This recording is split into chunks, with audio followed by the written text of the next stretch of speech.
guys, you know what time it is. It's your boy David at the Irish Hotspur, Ireland's #1 Spurs fan. And this evening, we've a lot to go through, a hell of a lot to dissect. So, last night was not the best of results. I'm still very annoyed about it. In fact, I'm that annoyed I couldn't watch any Champions League this evening. I'm doing a bit of mourning today. It's really upset me last night. But as you can see, we will go through it. We've a lot to talk about. Of course, we've got co-host here, Jack Kanicki.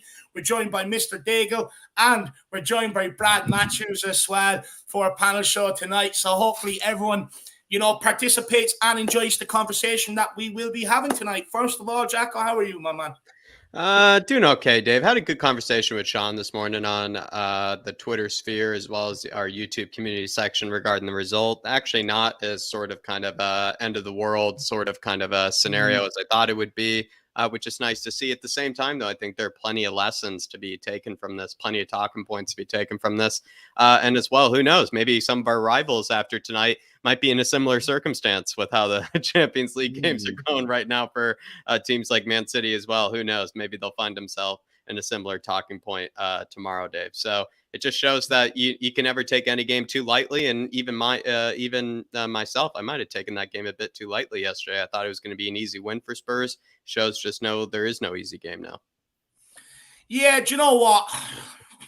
I sort of disagree with that, Jacko. I think there is easy games. The end part. It all comes down to how you apply yourself, how you go out there and play and everything else. But look, we will get into that. But I do see what your point. Maybe you shouldn't take any team lightly. But yeah, I see what you're saying. Because I was guilty of it, maybe because I was guilty of it as well. But we're joined, Dave, by a bit of a not a channel debut, but certainly a panel debut, Brad Matthews. Hello, Jack. Hello, David. Hello, Brian. I'm okay today. Last night, I wasn't okay. I'll be honest with you. I quite literally, as soon as the final whistle went, switched my TV off, switched my phone off for about an hour, and then when I switched the phone back on again, I watched some documentaries on various things that weren't football related. Didn't get involved in any of the WhatsApp chat because I knew it was going to be just basically people arguing about the same things. And which does my head in sometimes. And so woke up this morning, looked at it. Feeling fine. Look up this morning. It was raining when I woke up. But anyway, didn't sleep at all last night. Woke up this morning and thought, well, we're still in the Champions League and we're still in a relatively good position in the league. So, to quote what all the football players say, we move on, there you go. And all sort of bollocks. But anyway, so we're still in the Champions League. It's not as good a position as we would like to have had, but we can still qualify. Obviously, winning coming on top is going to be more difficult, but we can still qualify. All we have to do, win our home games, get draws at Eintracht and Marseille, and beat Sporting Lisbon, and that'll put us through. Absolutely. Forever the optimist, Brad. I need to find out where you get it from. I really do. I need a can of it's all them IPAs. I need a few cans. No, it's that sofa, Dave. It's that sofa. Daigle, how are you keeping, my man? Well, man, as you know, probably the last few days have probably been some of the most stressful days in my life. My wife was taken ill, needed surgery. Thankfully, she's home now. And I thought, after this stress, after all this anger and unknown, I get to sit down and watch Tottenham and enjoy myself. Bang! Bang! Off it goes. Dark to Tottenham. Give me the news. Which is like, for fuck's sake, Tottenham. I'm like you, David. I haven't been on streams recently because of my wife. And I am pissed off would be an understatement. I'm appalled by the performance. I'm appalled by the attitude. I'm appalled with a lot of things. We'll get into it, but it was not good. It was not good. No, it wasn't. It was absolutely shambolic last night, in my opinion. But look, we're going to see who's in the comments here, who's to join us. It's good to see that Alana's on the mend as well. Everybody, put in nice comments for Alana. Wish her well. But before we just go through the comments quickly, actually, I want to say a massive thank you to everybody who has supported this channel from when we first began to now. We reached 8K subscribers last night. Look, I wasn't in the mood to celebrate it last night. I'll be honest. I didn't even really want to mention it today, but with Spurs losing and all that, because it hurts. But I just want to say a massive thank you to all you guys out there who really do make this channel what it is. So I appreciate every single one of you. Jack, anything you want to say to them before we head through the comments? No, I mean, whether you've joined recently, whether you've joined forever ago, I mean, the channel, I guess, is still only so young, but we do really appreciate you all. And I guess we'll just keep on pushing here. But I think Dave and I were constantly trying to get better, constantly trying to reshape things and move things around to just sort of kind of keep the channel a bit more kind of refreshed and not continue with the same sort of kind of stuff. So please stick by us. Keep supporting us, but everybody, whether you've joined recently or whether you've joined from the beginning, we absolutely appreciate you and love you. So yeah, Dave. Yeah, big up. Look, let's see who's here to join us, and then let's crack into it.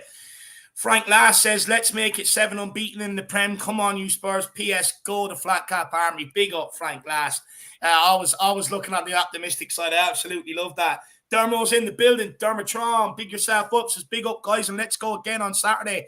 Last night was a blip in a long season where we will be successful. And let's sing, come on, you Spurs. Hashtag, come on, you Harris Army.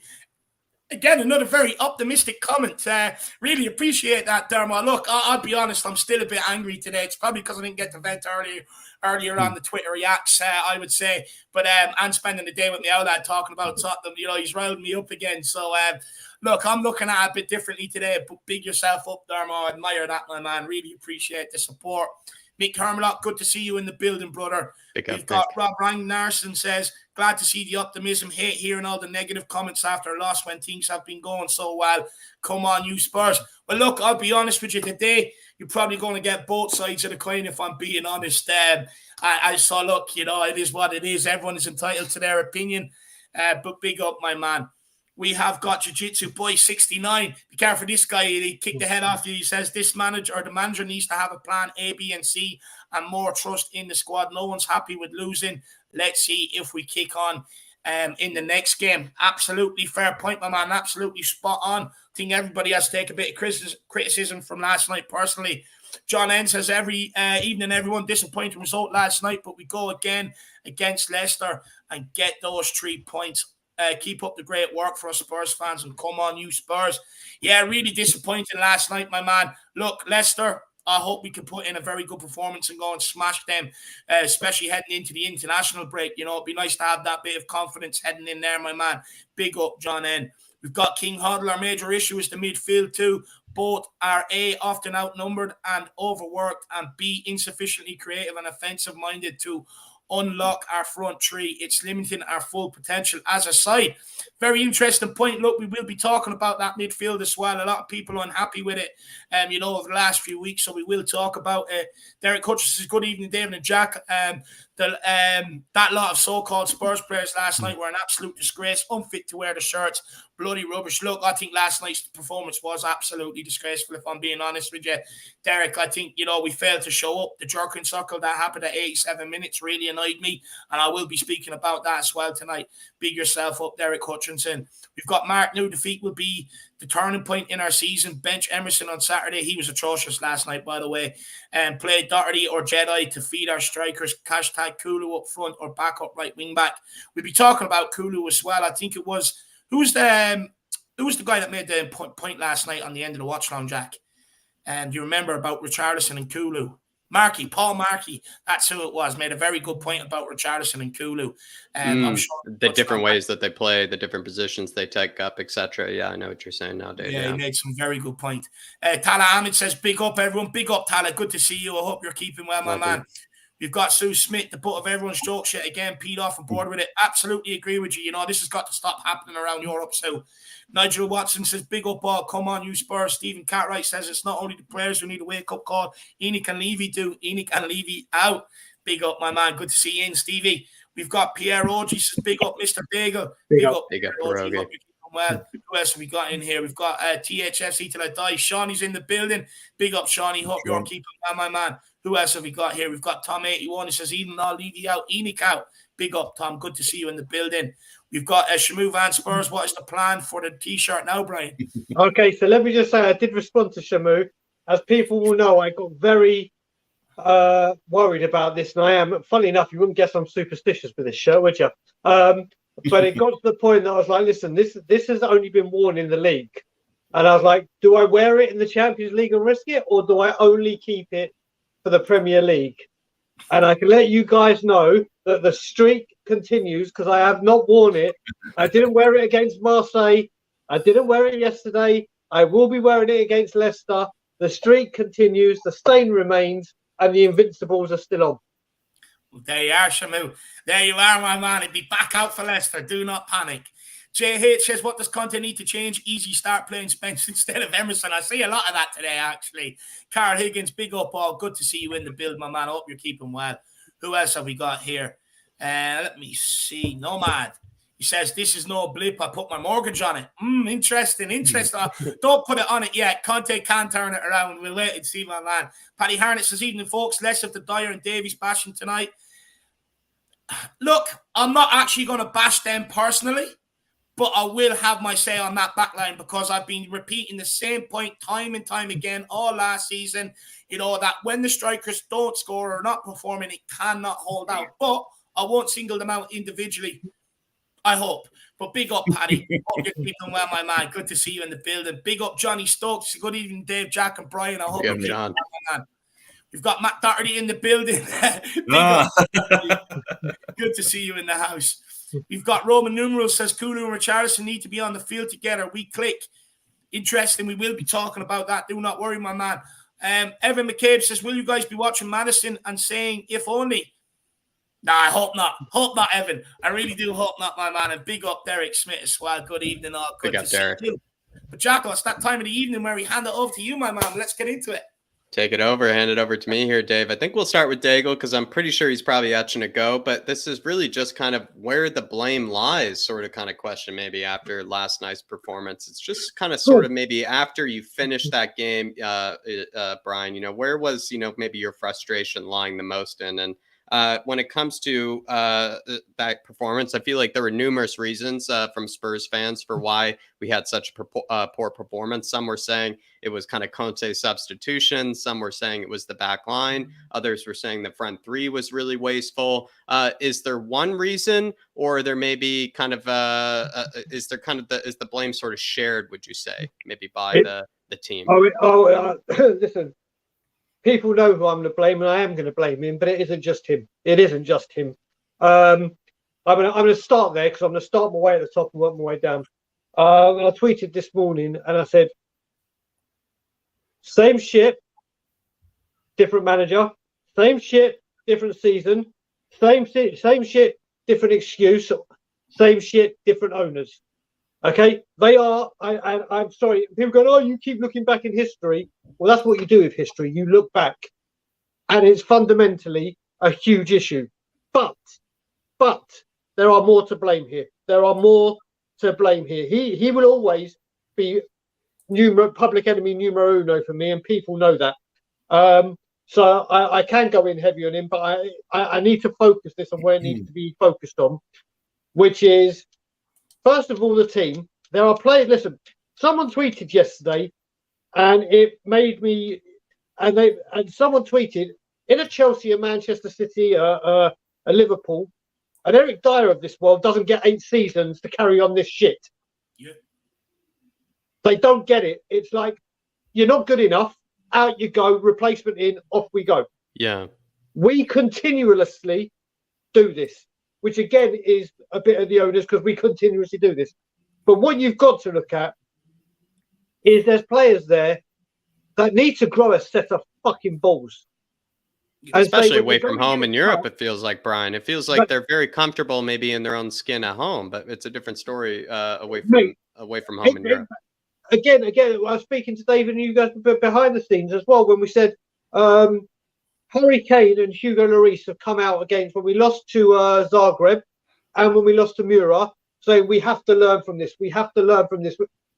We just don't learn, especially away from Europe. We don't learn. And I've got to say, I mean, there's other players that need I'm sorry, Emerson just can't play for Spurs again. He can't. Maybe Matt Doherty's not fit enough right now, but at least if Matt Doherty comes in, he may not be up to scratch. He may not be the one everyone wants, but he knows that wing-back role. He knows and will add balance to that wing-back role. So there's one. And even if you can't, bring Spence in, for God's sake. Whether he's ready or not, if he's not ready, he cannot be worse than Emerson. Yeah, He cannot be worse than Emerson. You look at that. You look at I put another tweet out and said. So to answer the question though, Brian, would you say the blame is sort of shared equally, like from the manager to the players to the board, or is there maybe a particular reason last night that maybe? Well, when it comes to Conte, anyone that's saying Conte out, then I just don't get it. I just don't get it. It's the most ridiculous statement. But what he has to take blame for is his stubbornness, which can work in his way in some ways. But when we haven't been playing the correct football all season, and they're just stubbornness, and then we've got a chance now where we've got 5 substitutions. Use them. Use them. That was the reason for beefing up this squad. And he's got to take some of the blame. He's just because he's Antonio Conte doesn't mean he cannot be up for criticism. So today, when I look back at it, do the owners take some responsibility for this? Yes, they do. Do the players? Oh, hell yes, they do. Probably the most. But Conte isn't away from blame for the way he's handled this. Yeah. To you, Brad, where do you feel like when you look at last night's performance, was there a particular portion of the 11 that maybe it was like the defense that you were like, we lost that because of the back line, or maybe we lost that because of Emerson? Or do you feel like it was like, you know what, the whole team from the manager to the players need to share the blame for this? How do you feel with last night? Football, as we state in the obvious, football's a team game. So my first instinct is it's a team should take the blame. Now, David said earlier about there not being any, or the thing about there being easy teams is not true. I'll just sort of make that say, well, there are winnable games. There's no easy teams, but there are winnable games. And I felt that going into last night's game, I knew it was going to be difficult. I felt that whatever first 11 we put out there should be able to win the game, or at least get the point, which would have been acceptable. Even though the performance was bad, a point. Same team against Marseille, practically. Yeah. But I felt that in the game, in the first half or at half time, I actually felt okay. But we're not playing that well. But we've pressed high. They look a bit dodgy in their defence when we pressed them. And but for the breaks, I mean, that goal from, or not the goal, the chance from Edwards. I mean, that gave me palpitations for the Maradona goal. I thought I was reliving the Maradona goal then. So, but apart from a couple of breaks, that's if we can keep their breaks down, and then we're in the game. The first 20 minutes of the second half, we were pressuring them. We were up there. We should have scored in that 20 minutes, and I think that's where the game was lost or wasn't won. The problem was that our first 3 probable chances, and I think one might have even come in the first half, went to Emerson, who, bless him, he's not a striker, but he should have done better. True. Now, looking at the stats after the game, both teams had 5 corners. They successfully defended all 5 corners. We successfully defended 4 of them. And that's the game. That's where the game was. Now, you can go about, they scored a second, but if we'd have defended that corner, they wouldn't have got the second, because we would have been, okay, we've got a minute to go, we're going to keep our shape, get the draw, we'll take that. Because we conceded the goal, we had to press up top. Now, it was poor defending for the second goal, don't get me wrong, but we had to press all up top. They broke down and they got the second. I think if we defend that corner well, then we get the draw, at least a draw, which I think, in circumstances would have been acceptable. If you look at our last 3 defeats, 2 goals have come from set piece, from corners. Ronaldo against Manchester United and last night. I think that says something. We got to start defending these corners better. It's. I mean, Lloris. Lloris shouldn't have had to make that save, but he did, and it was a brilliant save, a world class save. But the fact that we let the guy run all that way and get the shot in, that was poor. But I think that overall, if we'd have got the point, I'd have been okay. I wouldn't have been happy, but I'd have been okay. And I think the fact that we conceded those 2 goals in injury time makes it all worse. And also the fact that if if they'd have continuously peppered our goal for the whole match and they'd scored a goal in the first half and one in the second half, you say, oh, fair enough, they're the better team. I agree with Conte. I think that we didn't deserve to lose, didn't deserve to win, but didn't deserve to lose. As for the substitutions, yeah, I agree with Brian. I think there is a certain amount of stubbornness there, which could be good, could be bad. And at the moment, it's turned out to be bad. Now, he apparently had Sessegnon and I think Doherty lined up to come on before the corner goal. But you can argue, and I'd say it's a valid argument, they should have come on earlier. Yeah. Emerson is a player that I, in the past, as you probably know, have defended. But last night, I thought, no. Yeah, indefensible. Or even me, myself, the biggest, his biggest defender. I put my hands so up. Frustrated with him. I think he's got to play Spence. He's got to give Spence a chance. I don't think he will. I think he'll if he makes a change, he'll go with Doherty. He's got to play Spence because that way, football, your attacking is always better if you've got width. At the moment, we've got width on the left with Perisic, nothing on the right. So teams can just, defend against Perisic and say, well, we'll let Emerson have the ball. We ain't going to do anything with it. Yeah. You get someone, if you get two players going down those flanks and you've got that width, then the need for a creative midfielder when you can't break a team, that's lessened then because you've got that width. So I think he's got to give Spence a chance. I don't think he will, personally. He needs to bring Doherty. And the other one was Kulusevski, I think, as well. He's come on in a substitute in the last 3 matches and made a difference. So I think he has to come in on Saturday.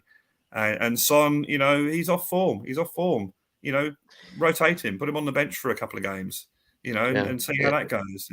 I don't go with all this. Oh, he's sensitive. Oh, he won't react. He's a professional footballer. That's how football works. That's how sport works. It sort of sounds like to me that we're sort of getting 2 answers now of where pretty much everything, top to bottom, sort of shares some portion of the blame. There wasn't really one particular person or moment or anything that you can really point towards. Even Brad at one stage said, despite how awful Emerson looked individually, had we not conceded that goal from the corner, that doesn't ever happen really, probably. And you sort of look at it, everybody from top to bottom, at least from these 2 answers that I've gotten, Dave, everybody from top to bottom sort of kind of shares the blame for this sort of performance. I mean, do you kind of feel the same way, or do you feel like maybe a certain someone or a certain player or a certain portion of the team maybe deserves the blame, or are you kind of in agreement?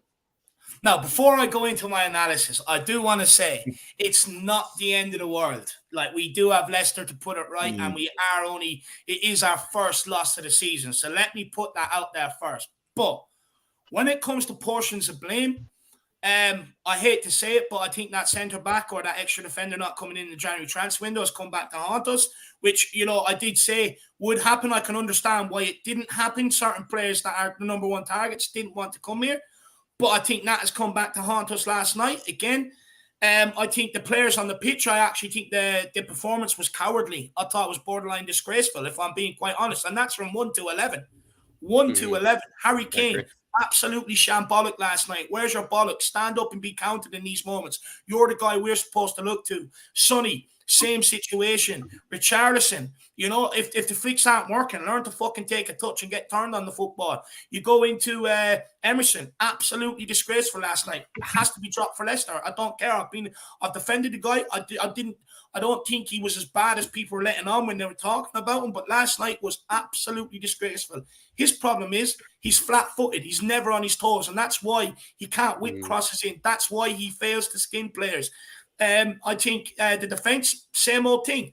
How many times have I spoke about this, that when our strikers can't put the game to bed, and you can't rely on the front guys to score goals every single game, that's when you need that back line to step up.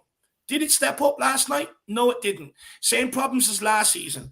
Brighton, it happened, conceded the last few minutes. Man United, Burnley, there's other games that's happened to us. It can't keep happening. I keep talking about and people keep telling me Eric Dyer and Davies are the fucking Great Wall of China.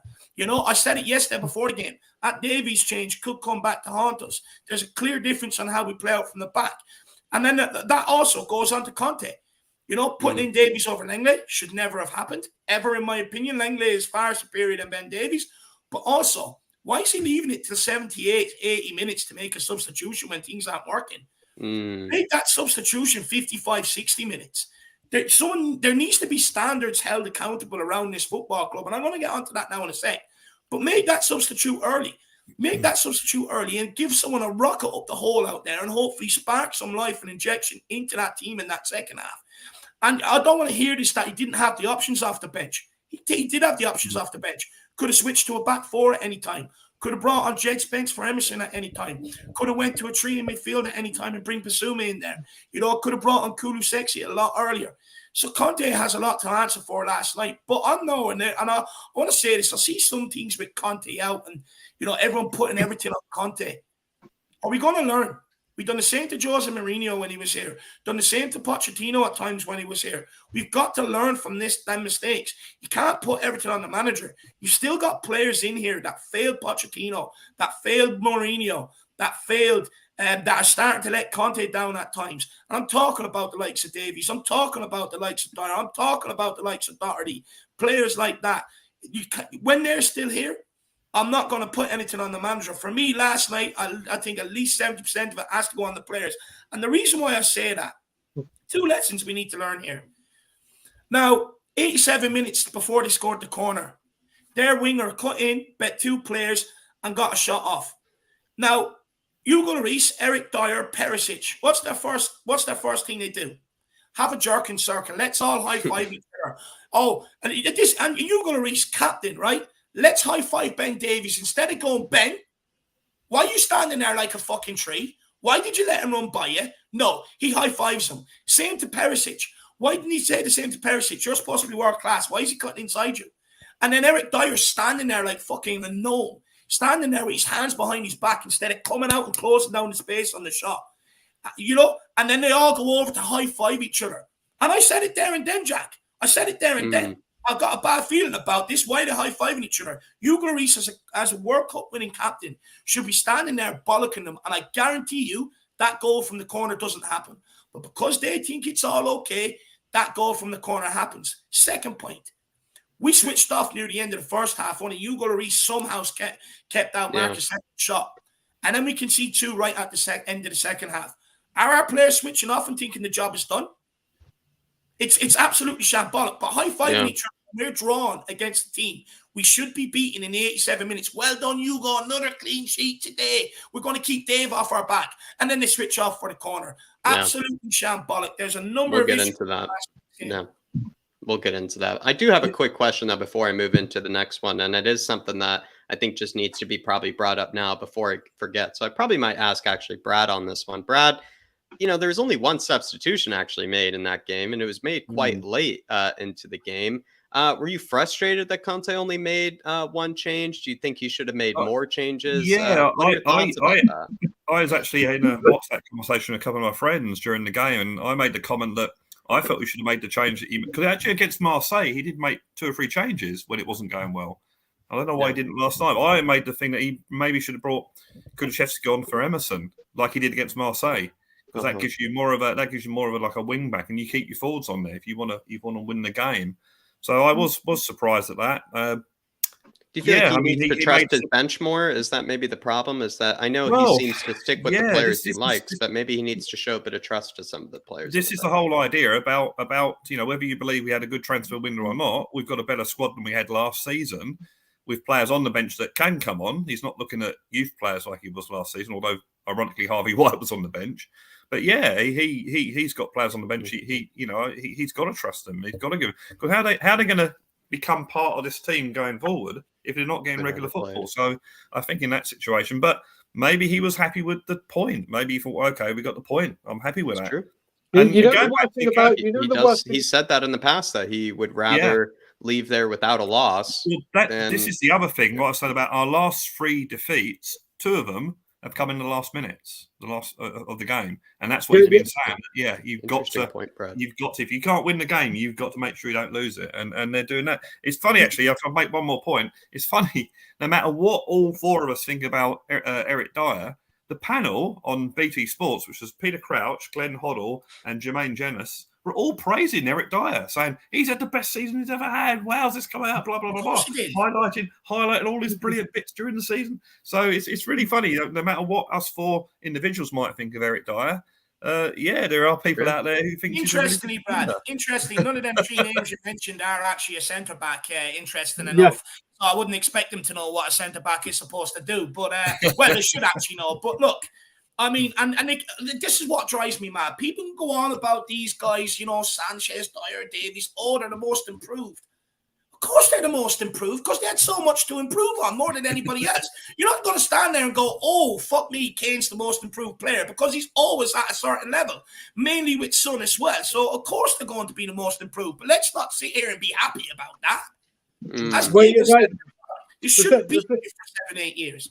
The thing I want to add to this as well, which really pissed me off about this yesterday, is if you look at it, because of the death of Her Majesty the Queen, we had extra time to prepare for this game. So they couldn't come out, oh, we played again. They had an extra week to prepare for this game. The last game we played was Marseille. And then obviously what happened. And they've had the time off. They looked more knackered than they did against Marseille. They looked more knackered than when they played Fulham and West Ham. But it was a shambles.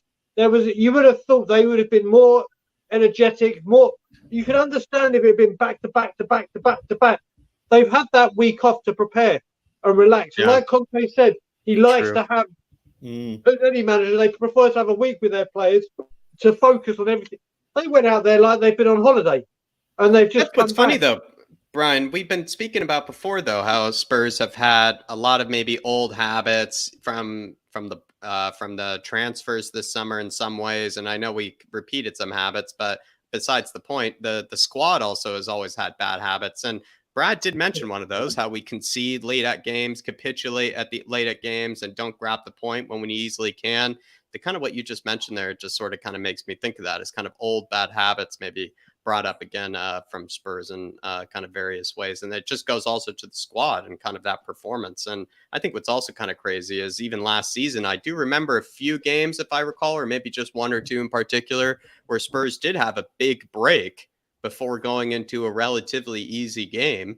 And all of a sudden, like, we just found it to be so much harder than a game that we only prepared 2 or 3 days for. It sometimes is very odd and very confusing, I will admit, but great answers there, lads. And I do want to move on into the next question here. Do you feel like, guys, that last night's result, I know we've probably said this in a variety of ways, and it might be insulting to your intelligence, but I know you guys got a lot off your chest. You guys had huge opening statements. So, but we're still going to have to ask it. Was last night's performance a wake-up call for you?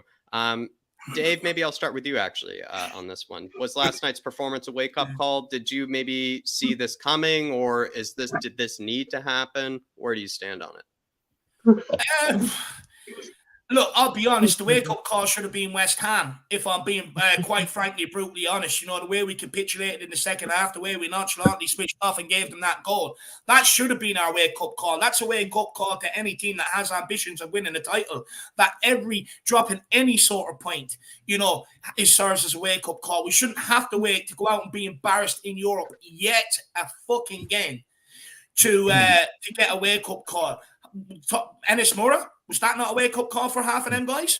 Zagreb, Vitesse, you think any of them would have woke up after any of them? Paco or Ferrero Rocher, whatever they were called. You know, Colchester in the League Cup a couple of years ago. You think any of them would have been wake-up calls for any of these guys? These embarrassing results have to stop. Look, I severely hope it serves as a wake-up call, because I, for one, can't sit there losing to Leicester and sit there on an international break and try and pretend to be happy. I can't do it. So they owe us a performance. They owe the fans a performance. They had a whole week off going into last night's game.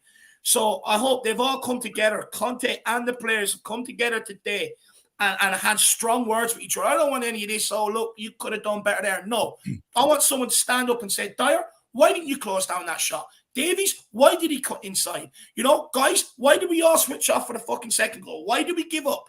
You know, I want people to stand up there and say the harsh words that need to be needed. None of this nicey high-fivey spank on the bottom shit. Stand there and tell them how it is, because it's the only way people will fucking improve, and it's the only way people will get to grips with the standards that you need to hold when you're going to challenge at the top of the league, when you're in Champions League football. We're not in the Conference League anymore. We're in with the big boys. So now we have to start acting like big boys. No more of this nicey crap. It doesn't get you anywhere. You've got to start holding standards around here. And I goddamn sure hope it serves as a wake-up call. Absolutely. Brian, Conte, I think he responded to this as a wake-up call, reportedly very furious after the match. He even called them into training earlier than usual, supposedly today. I think there were reports that he vented a lot of frustration towards the players. Is this kind of a thing that you did want to see, though, from Conte, considering this was obviously a dismal performance, but clearly he sees this even as a wake-up call, maybe? So yeah, I mean, I'll address it. You saw David and Brad smile their heads off when that title came up. I am fucking sick to death of hearing, this is the wake-up call. This will give them the boot up the arse. It's a fucking nonsense. How many times, every time we lose a game, or a game that we should have won, and we haven't been playing well, hopefully this is the wake-up call. This is what we need. You don't see Manchester City, you don't see Chelsea lose a game and go, oh, maybe that's the wake-up call. I said before, with Hugo Lloris coming out against Mura, we need to learn from this. Harry Kane coming out after Mura, we need to learn from this. Pacos de Ferreira, we need to learn from this. If anyone has watched the Adam Sandler movie Billy Madison, they will know where I'm going with this. Because basically what Billy Madison is he's about to inherit his parents' millions, but what he has to do is graduate high school, and he's 38 years old or some stupid age. We don't learn. We are a 38-year-old still at school trying to learn this wake-up call. It's getting beyond the joke. And they're always John Tafford Bar Rescue says, I don't embrace excuses, I embrace solutions. We have to stop making excuses. We have to stop saying, maybe this was the wake-up call. This isn't happening. This should happen. We are Tottenham Hotspur. Wake-up calls are not good enough. They are not acceptable. So when people say the wake-up call, and I'm not talking about you, Jack, I'm talking about when everyone says it, this is the wake-up call. That's the rocket up the arse we needed. Why should we need a rocket up our arse? Why should Tottenham Hotspur need a wake-up call? It's just another. They've received plenty already. They've received plenty of rockets up there already. It goes back to the tweet that I mentioned before when people said Eric Dyer and players like that, any of our competitors, they don't get eight seasons to try and improve. They get 2 or 3 and goodbye. You can't do the job. We're going to find someone that can. And this wake up call is because the players we have just don't learn and just can't get the job done. Absolutely, Brian. Brian McGuire here saying, who are our leaders? It's a fair point, especially when Dave likes to say that Dyer is often considered a leader. Wasn't looking like much of a leader in that moment when we conceded right before that, or right during that corner there. Derek Smith saying the players aren't playing the same way they were at the back end of last season. They are off form. Who knows why? I must say, Derek, I think we'll probably get into this later, but just a quick snippet from me here, Derek. I must say there was a video that came out on Twitter saying this is what Conte ball looked for Spurs last season. What's gone wrong? What's the difference? I must be honest. This is why I think that the whole team sort of shares the blame for last night's performance, because the front three were just so much more wasteful than I think they were in seasons past. I think last season you see where when Kane picks up the ball, he would be able to play that pass accurately in behind. When Kulusevski or Sonny picks it up from that pass and behind, they would have a good first touch. They would have a good minute of composure. Just feels like one of it or both of it, just some part of it seems to go wrong, where either the initial pass goes wrong, maybe the first touch goes astray, whatever it may be. It just seems like last season, the front three were just so much more ruthless. And honestly, were more world-class, let's say, with how they were able to take their opportunities. And this season, I don't think, maybe apart from, let's say, Kane or Richarlison, you could say really they have been that ruthless or anything for the most part. So, Derek, a good point there. I just wanted to get another one here. I think it was from David Hall saying, not a wake-up call if the players are poor no quality. Anybody, if you feel like putting your comments up on screen, if you want us to discuss them, feel free to put them up here. We continue to put them in up on screen, but feel as well to put them in as a super chat, and we will discuss them, especially if you want Brian, Brad, or even Dave to go on a big discussion or a big rant about it. Feel free to put it in the form of a super chat, but a few of the comments put up on screen there. But it seems like I've insulted a few people's intelligence with this question here, Brad. So I'm gonna give it to you here. So let's see how you handle it. What would you say was the big warning sign, maybe though, or the big takeaway from that match? I agree. I agree with Brian. I mean, the only wake up call these players should be when the alarm goes off in the morning to get them up for training. But you know, no, look. You know, you have to treat every single game as an individual game. Every single game you approach with, right, we've got to play our best today and win this game. You know, okay, you might look in training, you might look at what's happened in past, and you might change things. You might look at the opposition, what they're going to do. But as soon as you've played that game, you shouldn't need wake-up calls. No matter when you're playing Ferre Rocher or Barcelona or Real Madrid or Man City. You treat that game as an individual game and you say, I'm going to play the best I possibly can and try and win this game. So this wake-up call, it's you know, we think they're going to say, oh, shit, we lost. Oh, didn't realise that was going to happen. We better try better next time. Of course, you know, it's complete rubbish. So I agree with what Brian was saying. And you've got to remember, this is the Champions League. They should hear that music, that wonderful music, and be like, this is what I wanted. This is what I said I want to stay at Tottenham Hotspur. And this is what they were all crying about the last few years, Brian, in the press conferences. Exactly. So they're there. All right, let's face it, Sporting Lisbon isn't like the big Barcelona, Real Madrid, PSG, and all that. They're there and they've got there on merit. You know, every single game you go to is going to be a hard-fought fight. And you go, and it's just so... I mean, what do they want then, Brian? Do they want Bayern, PSG, and Barca? A lot of my friends went £600 for a return ticket to Portugal. You can come and visit me and Jack for that. Yeah. Unless that's to fly out and fly back, or maybe spend the night. 600 quid. The Spurs fans are taking time out of work, time away from their families, flying out, support. God knows what they're spending out there on alcohol, eating, whatever, hotels, and then it's not on. It's unacceptable. Yeah. Well, plenty of rockets are probably being fired by Conte right now. Sorry, Dave. I just want to say, I think you know, the boys have a spot on point now. I just want to go on Brad's point more. It shouldn't matter whether it's Europa Conference League, Europa League, Champions League, Premier League, FA Cup, or League Cup. There's no excuses not to prepare right for a game. If you're going into an early round of an FA Cup or a League Cup, it's because you haven't been good enough, and you should be preparing right going into the game and looking to earn your place in the first team. If you're going into games in Premier League or Champions League and you have a spot to hang on to, you should be going in there with a point to prove, knowing that you have to try and hang on to your spot. Regardless of the game at Tottenham, I don't want to hear any more of this, maybe they failed to get up to it because it wasn't a big opposition.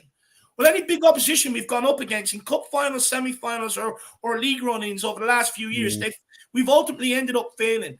The problem is they need to doesn't matter what sort of game it is, whoever was put out there, they all have a point to prove, and they should all treat it the same. Regardless, they've done it when they wanted to get to be a professional footballer. You can guarantee you that. They didn't care what sort of game it was, what the opposition was. They performed to their best level to be able to get that first professional contract and kick on. So why can't they do it now? Very good point there. And Brad, you know, I do agree with you originally, where it does feel like the wake-up call that they should only be thinking about is the one that wakes them up for Conte's training session in the morning. And it seems like they had an earlier one. I wouldn't want to miss it. It's an earlier one, I guess they had than usual, which does show, though, that the rocket is being fired up the ass by Conte, at least. And who knows, like, as much as this was stupidly a wake-up call for these players for the 30th time, this was also maybe a bit of a wake-up call for Conte. Who knows? Because I still like to think that as much as I praise him and as much as I like to say that he does not nearly share the blame as much as others, he still shows like a bit of blame, I think, for last night and the substitutions and maybe the manner he went about it. So who knows? Maybe it was a wake-up call for everybody there. Dermot with a super chat here saying, congratulations on reaching 8K here to the March to 1,000K or 100K. Both of you are gents, and so happy for you both.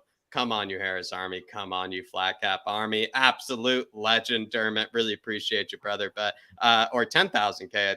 But yeah, I appreciate you, Dermot. And I guess we're going to try to dust down. I think he said this earlier, Dave, with me and Sean on Twitter. He wants us to dust ourselves down, move on to Leicester. All I can say is I think people have a lot to get off their chest and dissect this performance, and then we'll dust ourselves down and move on. You best believe, come Friday, I'll be up for it as anybody else. There's a reason why I'm called the pre-match bump-up specialist.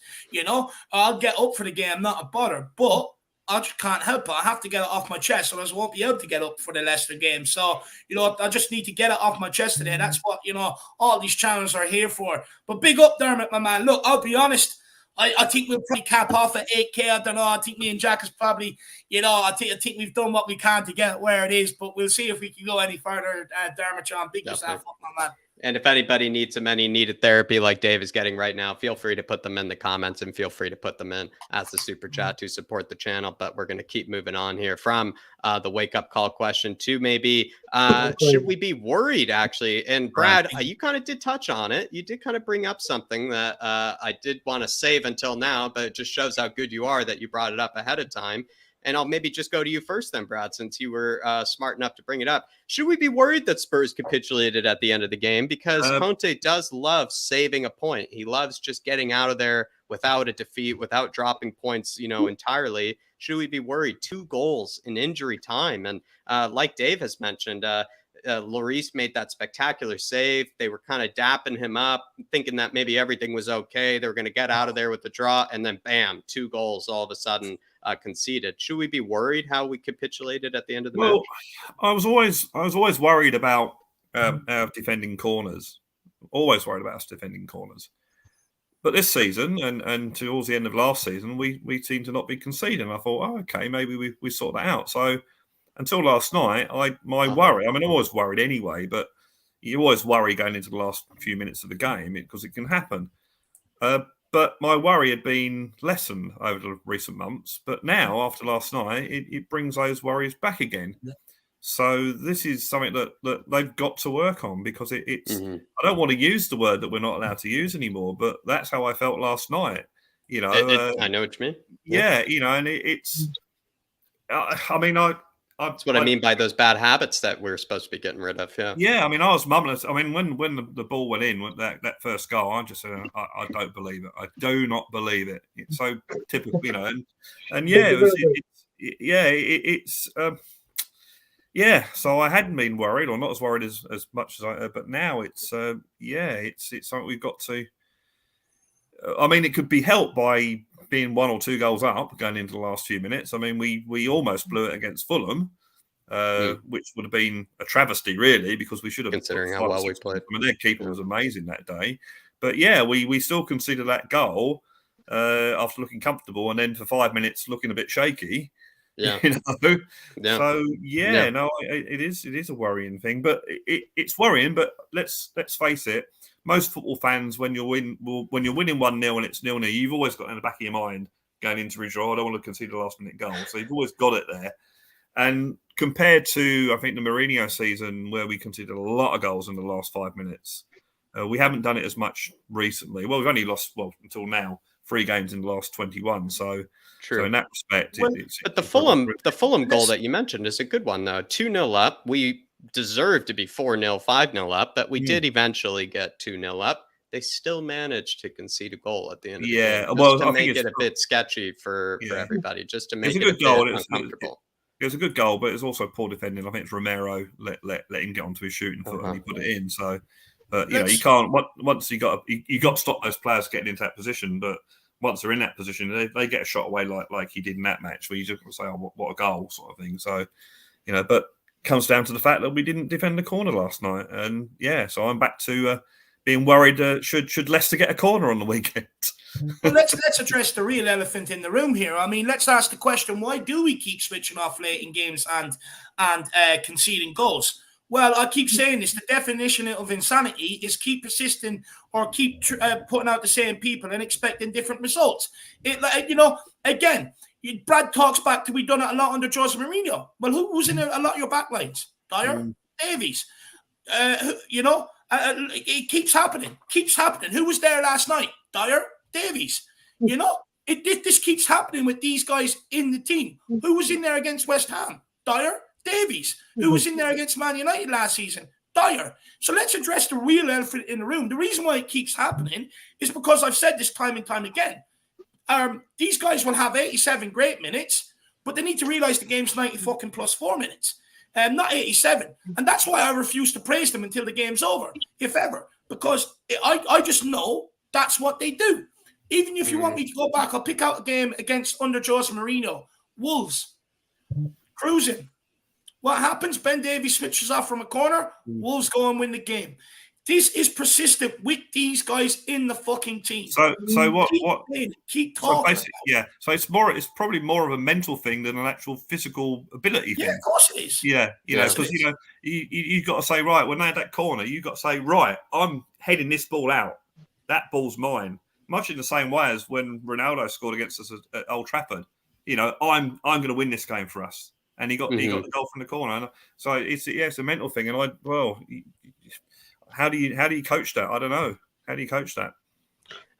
Brian, any thoughts here? Is it a worry? Is it a red flag? Spurs capitulating at the end of the game there? I mean, 2 goals conceded. Injury time. Not even 80th minute, like Dave was saying. It was injury time. So I'm going to go about this. Basically, Davis just stolen all my content because he said exactly what I was about to say. But I'm now going to flip it and rearrange it.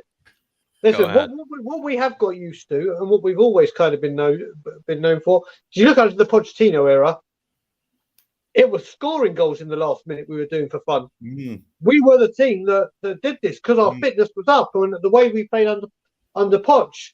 And it started again with Conte last season. You look at Man City, Leicester, and other games where we've gone and done this. But like David said, what I will say, and I will defend Jose Mourinho here, because you know what I've done since the Arsenal Comedy Central All or Nothing came out. I rewatched the Manchester City one from Pep when they got the 100 points, but then I made sure I rewatched Tottenham.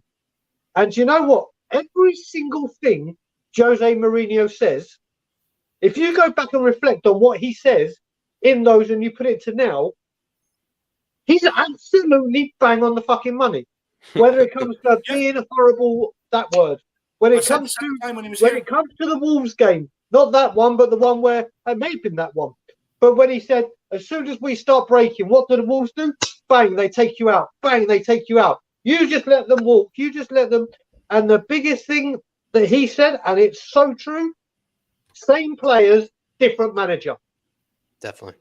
We have still got, if you look at it, I don't know another team that have a core of players that are still there from 4 managers ago. It's true. It's true, Brian, because we were saying that a lot under Nuno, but Nuno shared a lot of the blame because Nuno was just being the Nuno that we know that he is. But at the same time, the argument was still just as relevant. And it's what's sad here is that argument might be relevant still today. And you'd think that with under Conte, that argument wouldn't be as relevant or wouldn't be something that you would have to bring up really again. And yet here we still are just a year later here. But Dave, sorry. I said that at the time about Jose Mourinho. I says, look, Spurs fans may not want to hear it about Dyer and Davies and all these other players that people call favourites, but he's telling you the truth. You know, go back to listen to what a lot of you said. Go back and rewatch the documentary. You know, a lot of things he says is right. Even on Dele Alli, told Dele Alli what was going to happen to his career. He's out in Besiktas now. You know, but Anonymous Worm says Dyer wasn't the reason we lost. The reason we lost is because we didn't score a goal. And I mean, this is what I keep saying. It's the first game this season we failed to score a goal, but the reason we lost is because we failed to score. No. At the end of the day, I keep saying this to people. There's going to be games where the attackers do not have the solutions.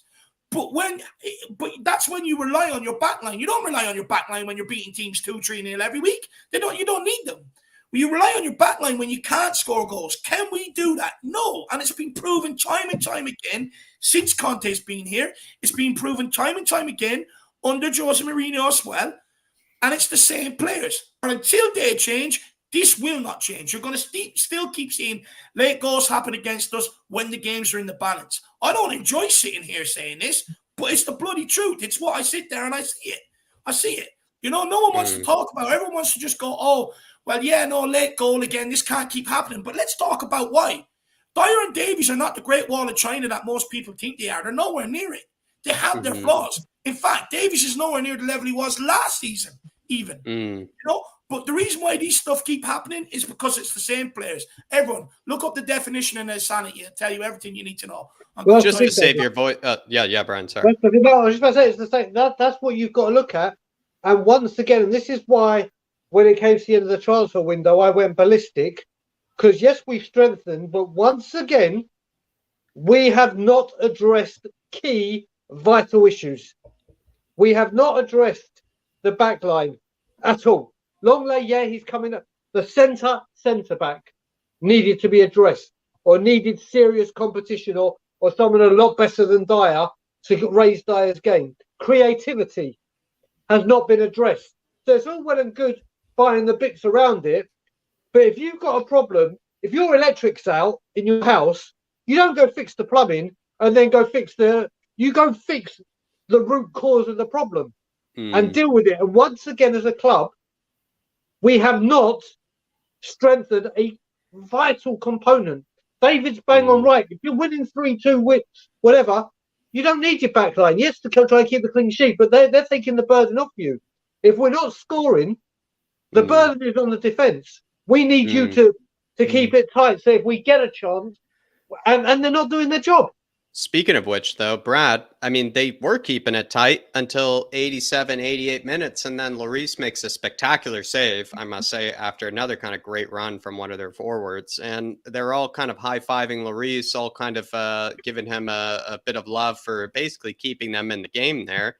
They go to concede right after that. That's where it's a bit worrying, right? Is they all realize that Lloris just kept them in the game. Lloris made a game-saving sort of kind of save. They only then concede right after. That's where that was the annoying thing about it. Was I remember watching it live when he had that shot. I thought the shot was going in. I thought that shot was going in, and Lloris saved it. And I thought, wow, we've got away with it. So to see the goal go in from the corner, I do agree that we did definitely need to get another centre back in because I think Dyer and Davis at best are. If you're going to go for titles, Davis and Dyer can be in your squad, but they're probably not your first 11.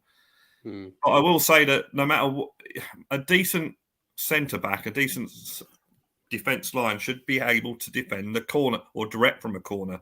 Now, I read an old coaching manual. This was a manual this was before the Premier League. This is back in probably the 70s, the late 70s. And it had a statistic in there that in the Division 1, which was the Premier League now by all other names, 1 in 50 corners are scored from direct. So any team that's at a high level should be able to defend a corner. It's very rarely that you see a corner scored from direct at a high level. And we're still doing it. As I said, 2 of our last 3 losses have come from conceding goals in the last, from corners. So they've got to do something. They've got to. I don't know who's doing the coaching there for that. It's not the set piece coach because he's only there for attacking set pieces, but they've got to sort something out. And I'm hoping that remember Conte at Chelsea when they got beat by Arsenal 3-0 and he just completely changed the system. So hopefully he'll see that and we'll do something similar. They'll work on it. Maybe. But again, you're right, Jack. As soon as he made that save, they've got to be thinking, right, he's kept us in the game. He's saved our net. Let's make sure we don't let Lloris down for that, let alone the fans and the coach. And they didn't. And I don't want to criticise Lloris. And I've seen a lot of those goals from those sort of corners where Lloris has just stood there and watched it. I just wonder whether he might have made an attempt to save it. I'm probably being too harsh here. No, you're not, Brad. I mean, I brought the guy up in the pre-match build-up to the game. And there's a reason why I've done it. Look, I'm actually more concerned why our captain, who's one of the oldest players, who is the oldest player in the squad, is not standing there dishing out bollockings at 87 minutes. High five in the dressing room after if that's what you want to do. But why is he not standing there shouting at people? Why is that allowed to happen? Because they nearly conceded, Dave. They should be after that. What the point I asked Brad was they should be the most switched on after that. Because after that happens, you realize, okay, Lloris has just saved you. Lloris, like you just said, shouldn't be asking for high fives or anything. You like you said, he should be screaming at his players. Yes. Now is time to switch on. We're in the 90th minute here. So I don't know. captain, That's where it's a bit frustrating. You're spot on. A captain is supposed to be the guy that you turn to in them tough moments, and he's supposed to lead you. A captain is supposed to hold players out on that pitch to standards. A captain is supposed to keep speaking to everybody. A captain is supposed to praise where praise due and bollock where a bollocking's due. You know, a captain is supposed to get you out of them tough moments. Hugo Lloris did not do that last night. He failed his captaincy role. He should have absolutely bollocked them, especially he should have been standing there. Guys, we had the wake up call in 43 minutes when Marcus Edwards stands through 80s. You know, 80s. We had the wake up call then.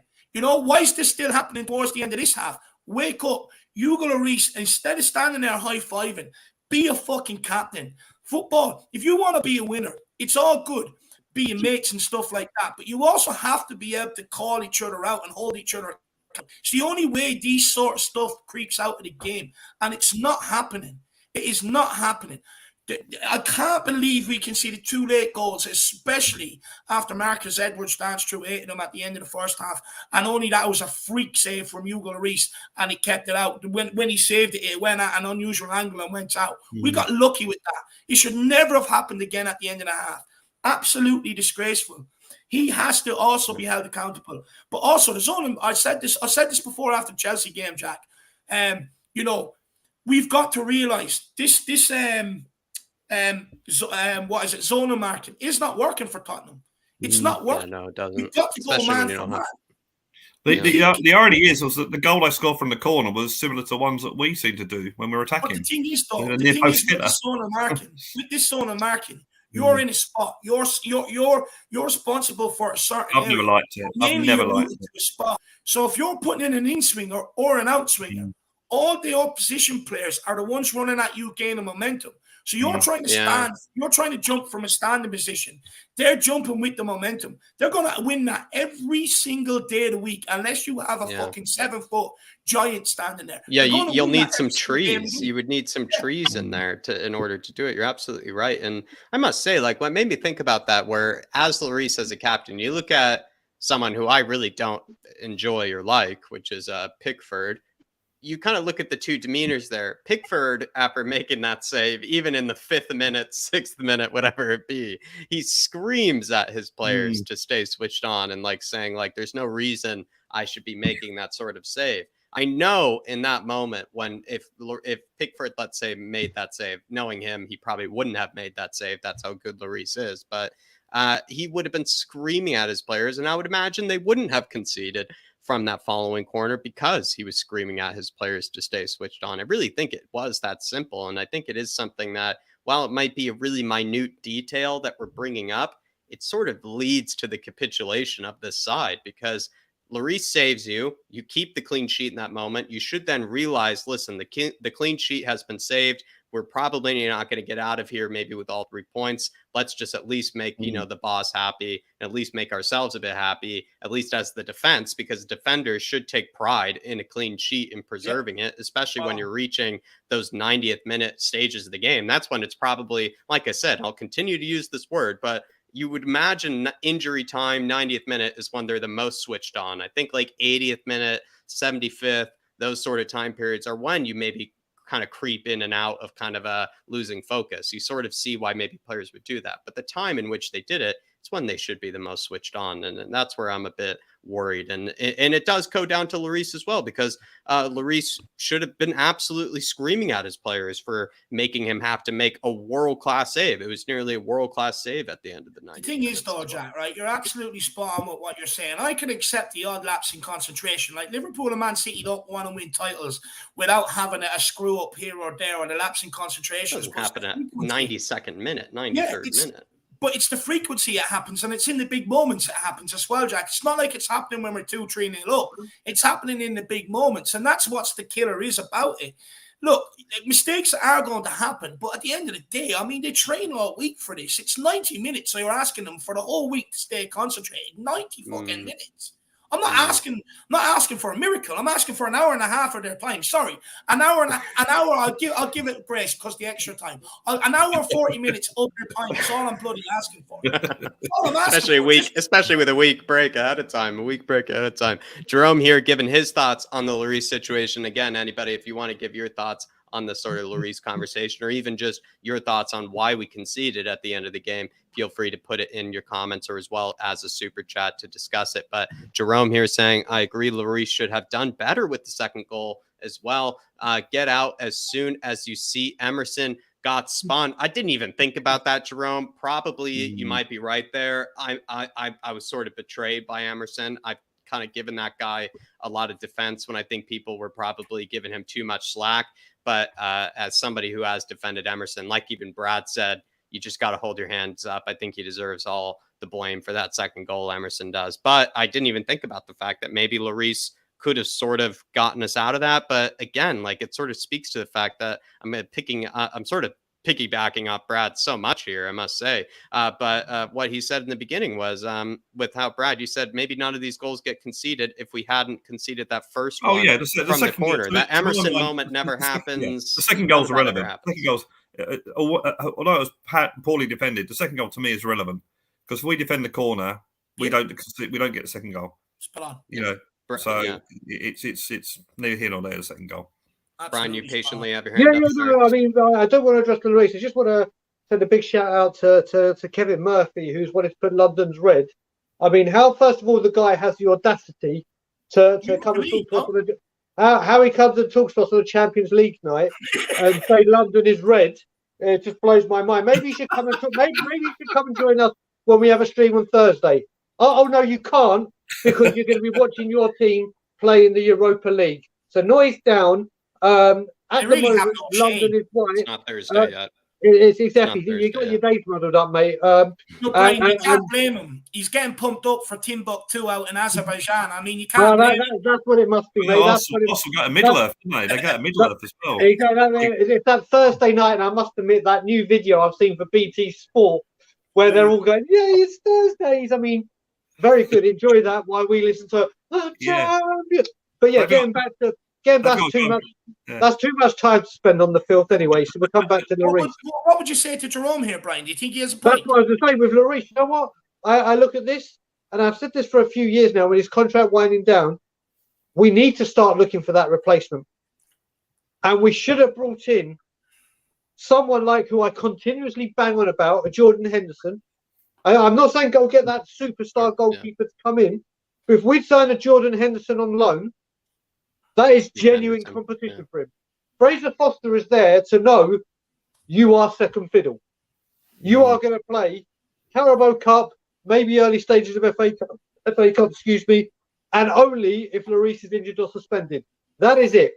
You're there to be part of the team and keep the camaraderie going and be a part player. And that's fine. Fraser Foster knows that's his job. He ain't going to bitch. He ain't going to complain. He's come to Tottenham Hotspur to work under Conte at the end of his career. Lloris just sits there knowing, if I'm fit, I play. If I'm fit and it's a big game, I play. There's no competition. There never has been.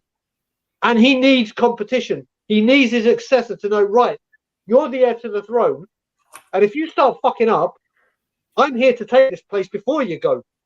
But he just sits there because he knows he can play. Listen, Hugo Lloris, when he came, he is still a fantastic world-class shot stopper. There is no doubt in that. He came and he used to be that sweeper keeper. People will know when they've watched games anywhere near me. Every time we play the ball from the back and it's with Lloris's feet, I have a heart attack. It's something that he can't get out of his game. It's something I can't get out of his game. He is a world-class player. World-class goalkeeper. Yeah. He has given us world-class service. He is a fantastic keeper, but there is no competition. And like we say, when these players don't have competition, they know they're going to play. They can do what. I'm not saying that they down tools, but there's no right. I've got to be on my guard for 90 minutes. I've got to switch on because if I fuck up, someone will take my place. We need to address. This is why I think if we had brought in a younger goalkeeper, I'm using Jordan Henderson. Because he's my number one choice. Dean Henderson. Dean Henderson. Sorry, not John. Not me. Jordan Henderson in goal. Jesus Christ. Dean Henderson.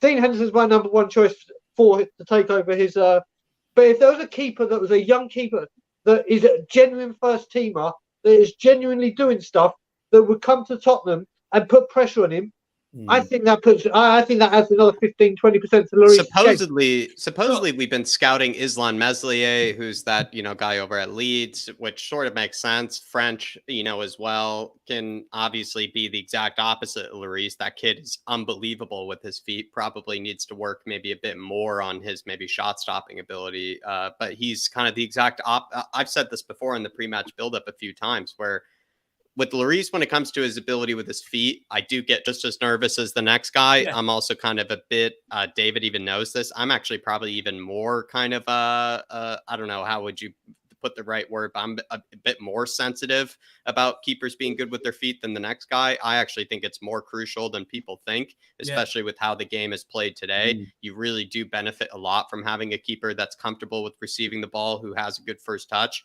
With Lloris, though, I said this before too, Dave, like, I can't exactly get too mad at him about it, because he's from that generation that didn't really get taught those sort of skills, or they had to almost do it on their own. Like I said, kind of Neuer, when you look at it, is the only player I can think of that's like 35 plus that's actually good with his feet, which sort of then makes you think like he must have taught himself it or whatever it must have been. The rest of the keepers of that sort of generation, that 35, 34 plus kind of keeper generation, they're all just big, tall, very athletic keepers that are just good at shot stopping, good at making saves. And nowadays you need to move towards these kind of more progressive kind of keepers that are good with the ball at their feet, the Bazunus, the Islam Mesliers of the world. And I think that's where we maybe should go. Or Dean Henderson, not a bad shout as either, especially considering England international. But Jerome, I think I'm with you here. Where we're probably actually criticizing Lloris, to get back on focus here, where we're actually criticizing him is more this, after making that spectacular save, instead of just taking the plaudits and instead of just kind of like acting like it was okay and everything's all normal, scream at your players. Just tell them that I just saved you guys. I just saved you guys from conceding or losing all 3 points. Every week.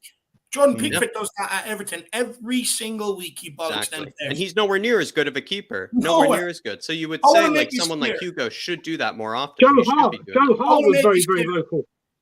Yeah, Joe. Well, yeah, he just wasn't good at stopping long-range efforts. No.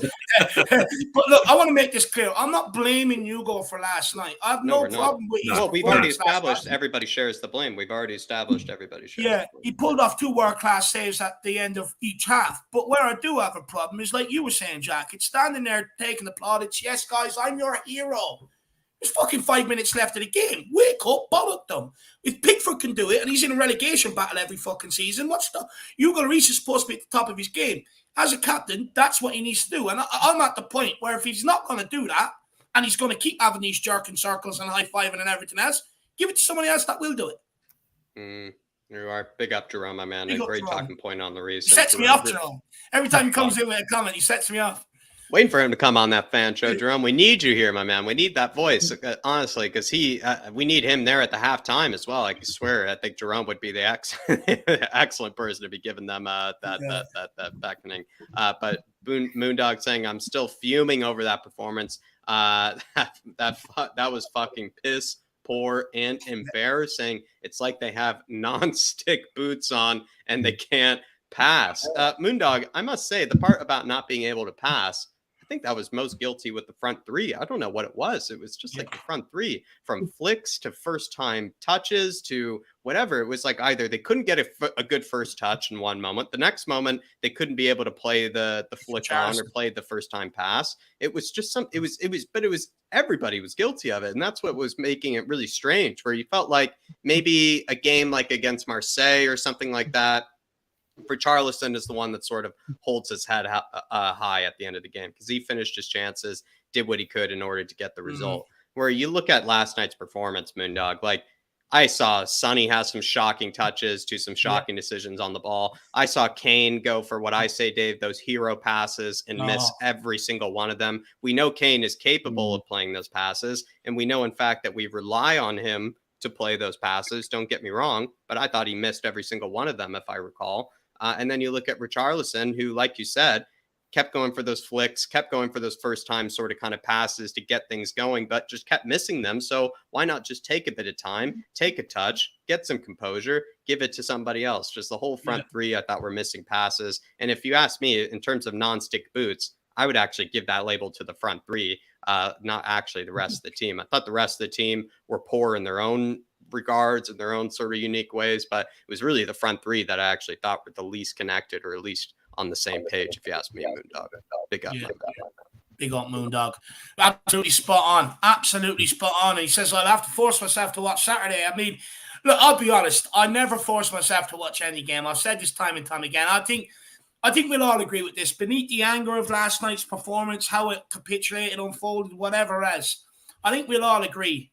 And look, prime example under Nuno, under Jose.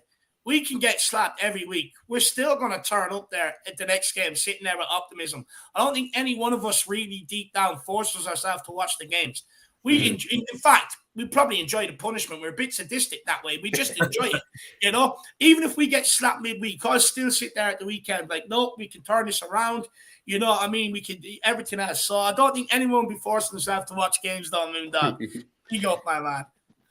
Legend. Big up, Moondog. And the dire bet did not come through. It certainly did not. And I told you, he will burn you. Don't listen to them, Moondog. Don't listen to them. Jerome says, probably going to get hate for this, but I'm going to say it again. I'm not giving any excuses to this team this season. We have to do better than this. And it is get a trophy or die trying. Jerome's sort of taking us back to our original goals. And you were nodding your head here, Brad. Yeah, no, without a doubt, and you're not going to get any hate for that, Jerome, because I think we all feel the same way. At the start of the season, I strongly felt that we could get third and win a trophy. I still feel that way. I know we've got to improve, but I feel that we will improve. We've got a world-class manager. We've got some decent players. You know, we're not a poor team by any stretch of the imagination. So, yeah, I think we definitely need to get a trophy this season. And that's why when I woke up this morning, I thought, well, you know what? We're still in the Champions League. We haven't been knocked out of the Champions League, which would have been a lot worse. I'm not saying we're going to win the Champions League, but it would have been a lot worse if we'd been playing, I don't know, like last season, playing Middlesbrough and getting knocked out of the FA Cup in the 5th round. You know, I found that more disappointing than losing last night at the end of the day. But yeah. You need a bit of luck. You do need a bit of luck in these one-off tournaments, like, you know, avoiding certain teams and having certain teams play each other, so not one of them out, that sort of thing. But you know, I think we got a good enough team to win a trophy this season if we have a bit of luck. So you're not going to get any help for that. I think full agreement from the chat, I think, as well, Jerome. A lot of people don't think this is kind of a hot take at all here. In fact, they're sort of saying, listen, if we want to be better than what we've been in seasons past, we have to get through into performances like this. At least get the 0-0. Can't capitulate in the way that we did, because then that suggests that we're sort of still showing the same tendencies of previous seasons and whatnot. So I think you're completely right, Jerome. No excuses. Not only that, Don, I know Dagan wants to come in. Actually, Dagan, you go first. I'll go after. No, I was just going to say I'm just going to say to Jerome, you're not going to get hate. And for me, you're actually going to get a... Yeah. Because that is what we've got to do. This is what I've been doing. All right, it's for a very different part of the game. But there's no more excuses. You can't make... We are Pinocchio. We are Pinocchio when it comes to... It's just fucking excuses. Oh, they were tired. Oh, they played too much. Oh, they played too little. Oh, but this one was injured. Oh, but this one didn't have a good game. Oh, he's got cash in the bank. Oh, he's done this. Oh, it's this. It's all bollocks. No other team... You're doing a very good Neil Warnock there, David. How much closer do you want to get to I was itching my back. You're going to write that. But yeah, the time for excuses is over. There's no more we lose game. Oh, maybe that's the kick up the arse. That's the wake-up call. Oh, but wait a minute. Wait till they're back. Wait till they're fit. Wait till up. No more. No more excuses. Brilliant comment. Brilliant. Yeah, I'd like to add to that. I mean, I said I'd like to finish third this season, but given that Liverpool have had a poor start, you know, we've got a good enough team there to even finish second. Whoa. You know, I'm not saying we will. I'm not saying, and Liverpool they'll come back like they always do. But we've got a bit of a jump on them. We've got to play them twice. You know, we've They got doubted us to finish fourth, Brad. They doubted us to finish fourth. You never know. Well, yeah, we've got a good enough. There's no reason why this Tottenham Hotspur team cannot certainly get third and certainly win a trophy. But there's no reason why we couldn't even get second. So yeah, they've got to improve. Don't get me wrong. That starts this Saturday, and it also I think we've got some hard games coming up soon. So we've got to win those games, or at least not lose them. But yeah, I think we've got a good enough team there to do stuff this season. Look, definitely. It's even the core group of the players that are there. You know, they've all made excuses under Pochettino when he got sacked. They all came out in the press conference making excuses. They all made excuses under Jose Mourinho when he got sacked. Oh, he was too mean. He told me home truths. Basically, he told them, some of you guys, you're not good enough. And they're like, oh, well, he said these things to me. No, he told you the truth. You don't like it, go and get better. Right? I'm talking about like the core group of players that have been here since Pochettino's time. Some of them that came in under Jose Mourinho. You heard the excuses under Nuno last season. Oh, well, he told us we're the B team. Yeah, you're the B team because you're shit. Okay? That's why you're the B team. Suck it up. Go out there and prove them wrong. They blame the atmosphere. They blame the crowd. They blame the pitch. They blame the management. They blame, the training staff. They have all the blames in the world for everything else but looking in the fucking mirror. So I agree with Jerome here. It's about time they started looking in the mirror. We've seen it time and time again. I can go back and link all the press conferences, all the words that these players have come out and said in the community section later if anybody wants to read them. It's all there. Matt Doherty, Dyer, Davies, Kane at times, Sonny at times. They're all guilty of it. Lloris, they're all guilty of it. Yeah. So I agree. Hold them to the highest of standards. I don't want to hear this shit in the press after. It means nothing to me. It means absolutely nothing. It doesn't console me. I don't go to bed feeling relieved, happy. I go to bed still pissed. Actually, I go to bed more angry. More angry. Do it when it matters, not when you get a microphone. You got social media if you want to get your point of view out there. Perform on the fucking pitch.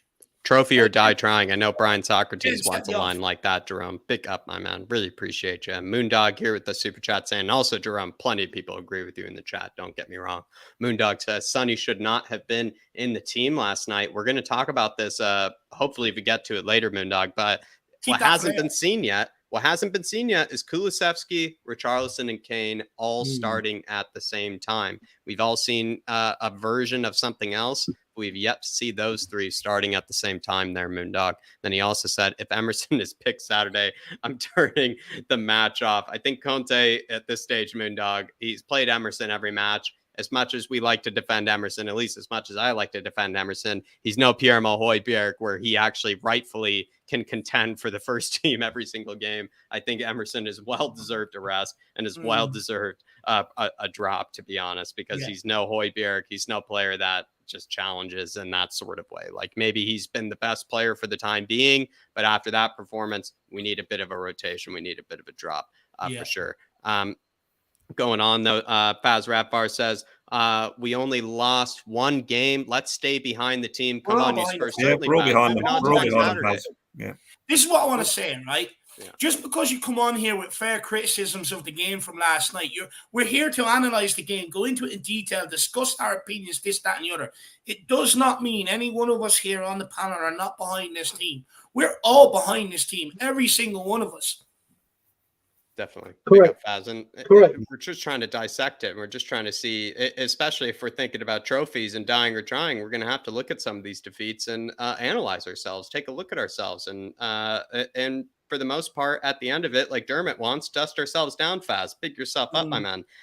Jerome with a really, really generous one here says, this really grinds my gear when I hear people saying that Spurs fans are only happy that we are in Champions League or finishing top 4. I know for a fact we are all craving for a trophy because the hurt is so bad when we are that close to one. Yeah. Look, I want to take this. As soon as I seen it, I want to take it. This winds me the fuck up. Every Spurs fan, regardless, whether what way you see, whether what side of the fence you're on, I'm not even getting into it. It does not matter. Every single fan is craving for a trophy, is craving to be successful, is craving to be the team that everybody hates because you're winning so badly. Every single fan wants that. I don't agree with this, you're only happy with top 4 and being in the Champions League. Bollocks. What's the point of being in the Champions League if you don't want to win it? What's the point of being in the Premier League if you don't want to win it? Every single fan that supports this club wants to win trophies. I don't want to hear this anymore. I do not want to hear it. I absolutely hate when I hear it. Every single fan wants trophies. Definitely. Big up Pisses Jerome. me off that. And I must say, though, quick little tangent here. This is where also Spurs fans need to kind of then maybe decide amongst ourselves, where we bring in managers like Conte. If they might not be your version of an aesthetically pleasing style of football or manager, the reason we brought them in is to help us and to rapidly get us to a trophy or to some sort of rapid success or progress. If we're going to go for managers that continue to maybe just please the eye, we're going to have to go for managers that are sort of unproven, managers that are sort of untested in the big scheme of things. We would have to go for, I don't know, like Sporting's manager or that manager over at Salzburg, or who knows, some manager from the Bundesliga of some kind that is a bit unproven and untested. Maybe they play exceptionally beautiful football on the eye, but are they really going to actually get us any closer than Pochettino did? Or are they going to get us any closer than previous managers have who have played that kind of pretty football, you could say? I think we have to decide what we want. Do we want to, finish that trophy drought? Do we want to put that to bed with Conte, or do we want to just scrap it and just go back to sort of just aesthetically pleasing football over everything? I think it's a decision we're going to have to decide amongst ourselves, Jerome. And I think I agree with you. I'm with Dave here. I'm kind of frustrated that maybe Spurs fans are sort of thinking, I don't know, not Spurs fans, what I'm saying, but I think it's a misnomer, or it's not true that Spurs fans just want Champions League. Where that I think they do want that trophy, and they do want it to be solved in terms of the trophy drought. And Conte is one of the only ones that can do it. Yeah, this is the divide. What we got to remember, all Spurs fans, like right now, if you said qualify for the Champions League or the Carabao Cup, I am taking the Carabao fucking Cup. FA Cup, whatever you give me as a trophy, that is a recognised trophy, I'm taking it. The fans want a trophy, the board want top four. That's the difference. That's where the disconnect is. That's where this whole part comes, because that's what's happening. The fans want a trophy. I'm going to be 44 once this season ends, and we've won, like I keep saying, since I've been born. We won the 81 FA Cup. I was 2 years old. The 82 FA Cup. I was 3 years old. The UEFA Cup 84. I was 5 years old. And then we've won the 3 trophies that I've actually been old enough to witness. Fuck me, you've had a good run of it. Huh? You've had a good run of it compared to myself and Jack. Exactly. me and Brad's seen a few more than me. Well, yeah. You two are just like What is it's the trophy? Unacceptable. It's unacceptable. Yeah. Than that. Clearly, Jerome, people feel the same way. I agree. Here's what I want to say. I've got to the stage of not wanting either or. I want everything. I want it all. I want trophies. I want top 4. I want top 3. I want top 2. I want the top. I want to win every single thing we're in. I'm fed up with would I prefer this or prefer that? No, I want it all. I want to win everything. I want to win every single thing that we're in. And here's what I want to say. Right, I may get annihilated for this, but right, look, I'm perceived to be super positive, fucking delusional, this, that, and the other, and some people may perceive. I'm going to use Daigle as an example because he's on the panel, and some people may perceive Daigle as being negative or whatever else it may be. But at the end of the day, do you think either of us are happy with not winning trophies? No. And that's my point. It doesn't matter what way you see Tottenham. We all want to deliver trophies at this football club. We all want to win trophies. Daigle said he's 44 at the end of this season. I'm fucking 32 at the end of this season. I haven't seen us win a league. I haven't seen us win a European trophy in my lifetime. I want success at Tottenham. I want trophies. It's all I've ever wanted watching this club from a fucking nipper all the way to now. It's just to see us win trophies at the end of the year. We all do. And I'm sick of this. I don't want to hear it anymore. Every single fan that supports this club wants to lift silverware. Every single fan. Find me a fan that doesn't. Find me one that does not. That's what I would say. Right. Big up, Jerome. Big up, Jerome. Big up. And Moondog says Conte also to blame. He keeps picking Emerson. Why? Look, when it comes to Doherty, we have to remember when he first came here, he did not want Doherty. He told Doherty, "You're not a part of my plans."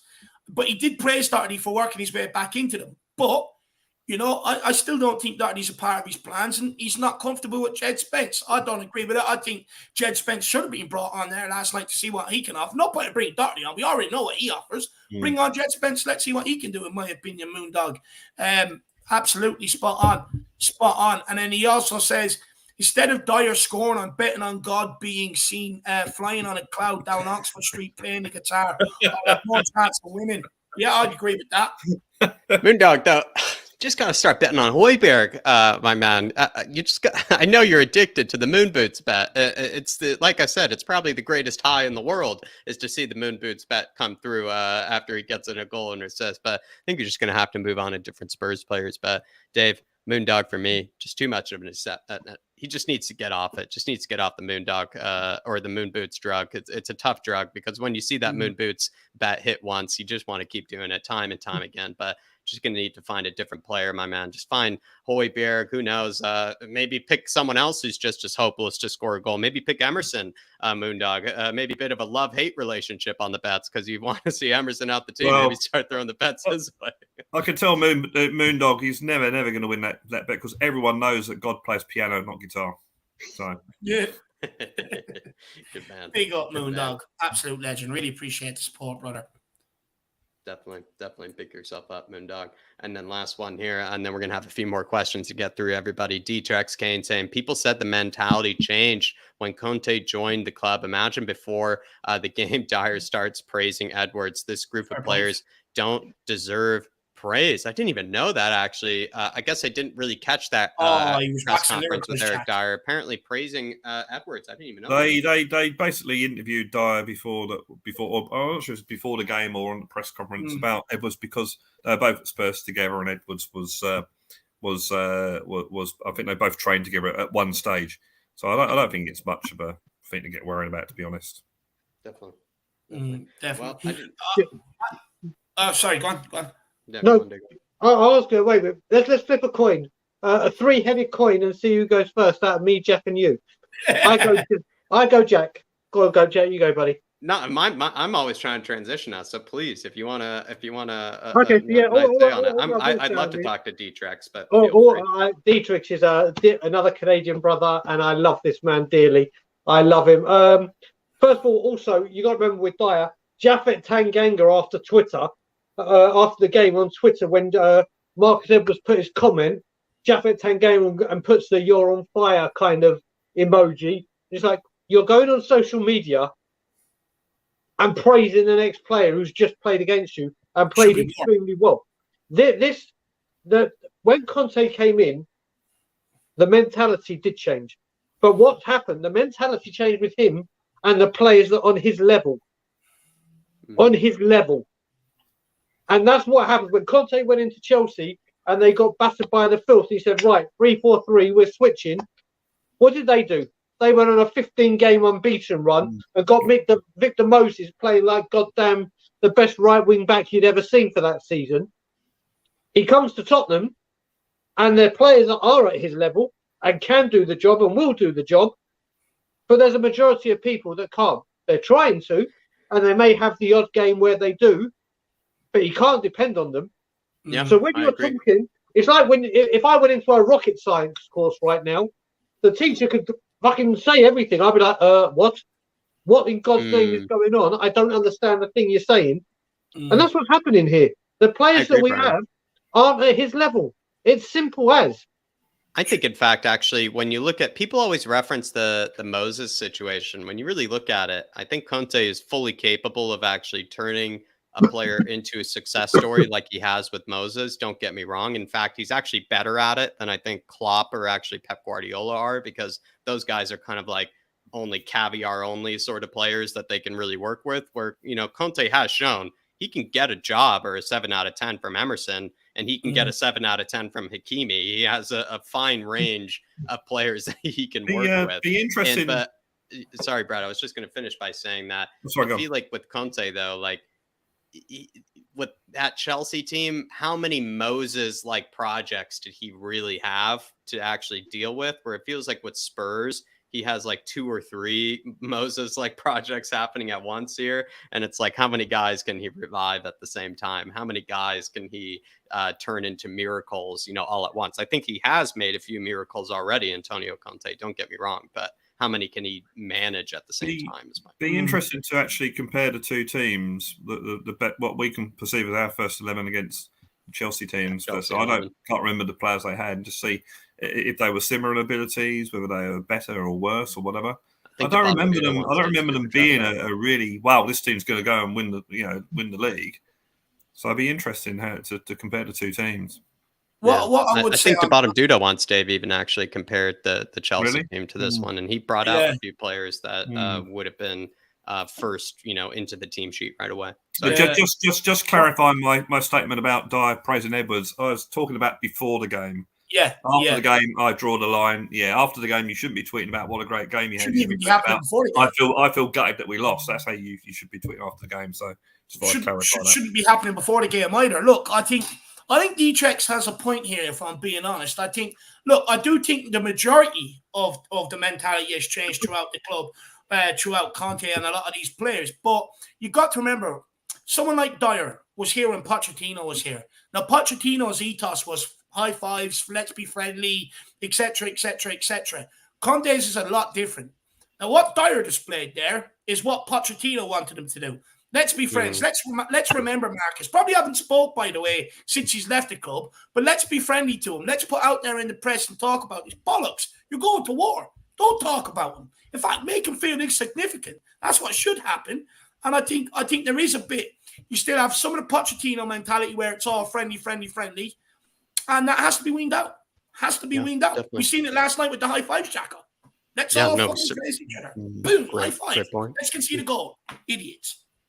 Dietrich Kane, big yourself up, my man. Really appreciate the support, and I think you're absolutely right. And as much as I'm happy to see Marcus Edwards doing well for Sporting, I don't really like seeing Eric Dyer giving him a bunch of praise that's sort of unnecessary or a bit unneeded.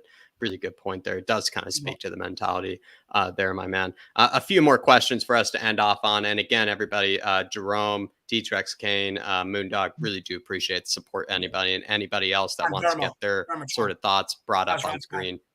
Feel free to put them up.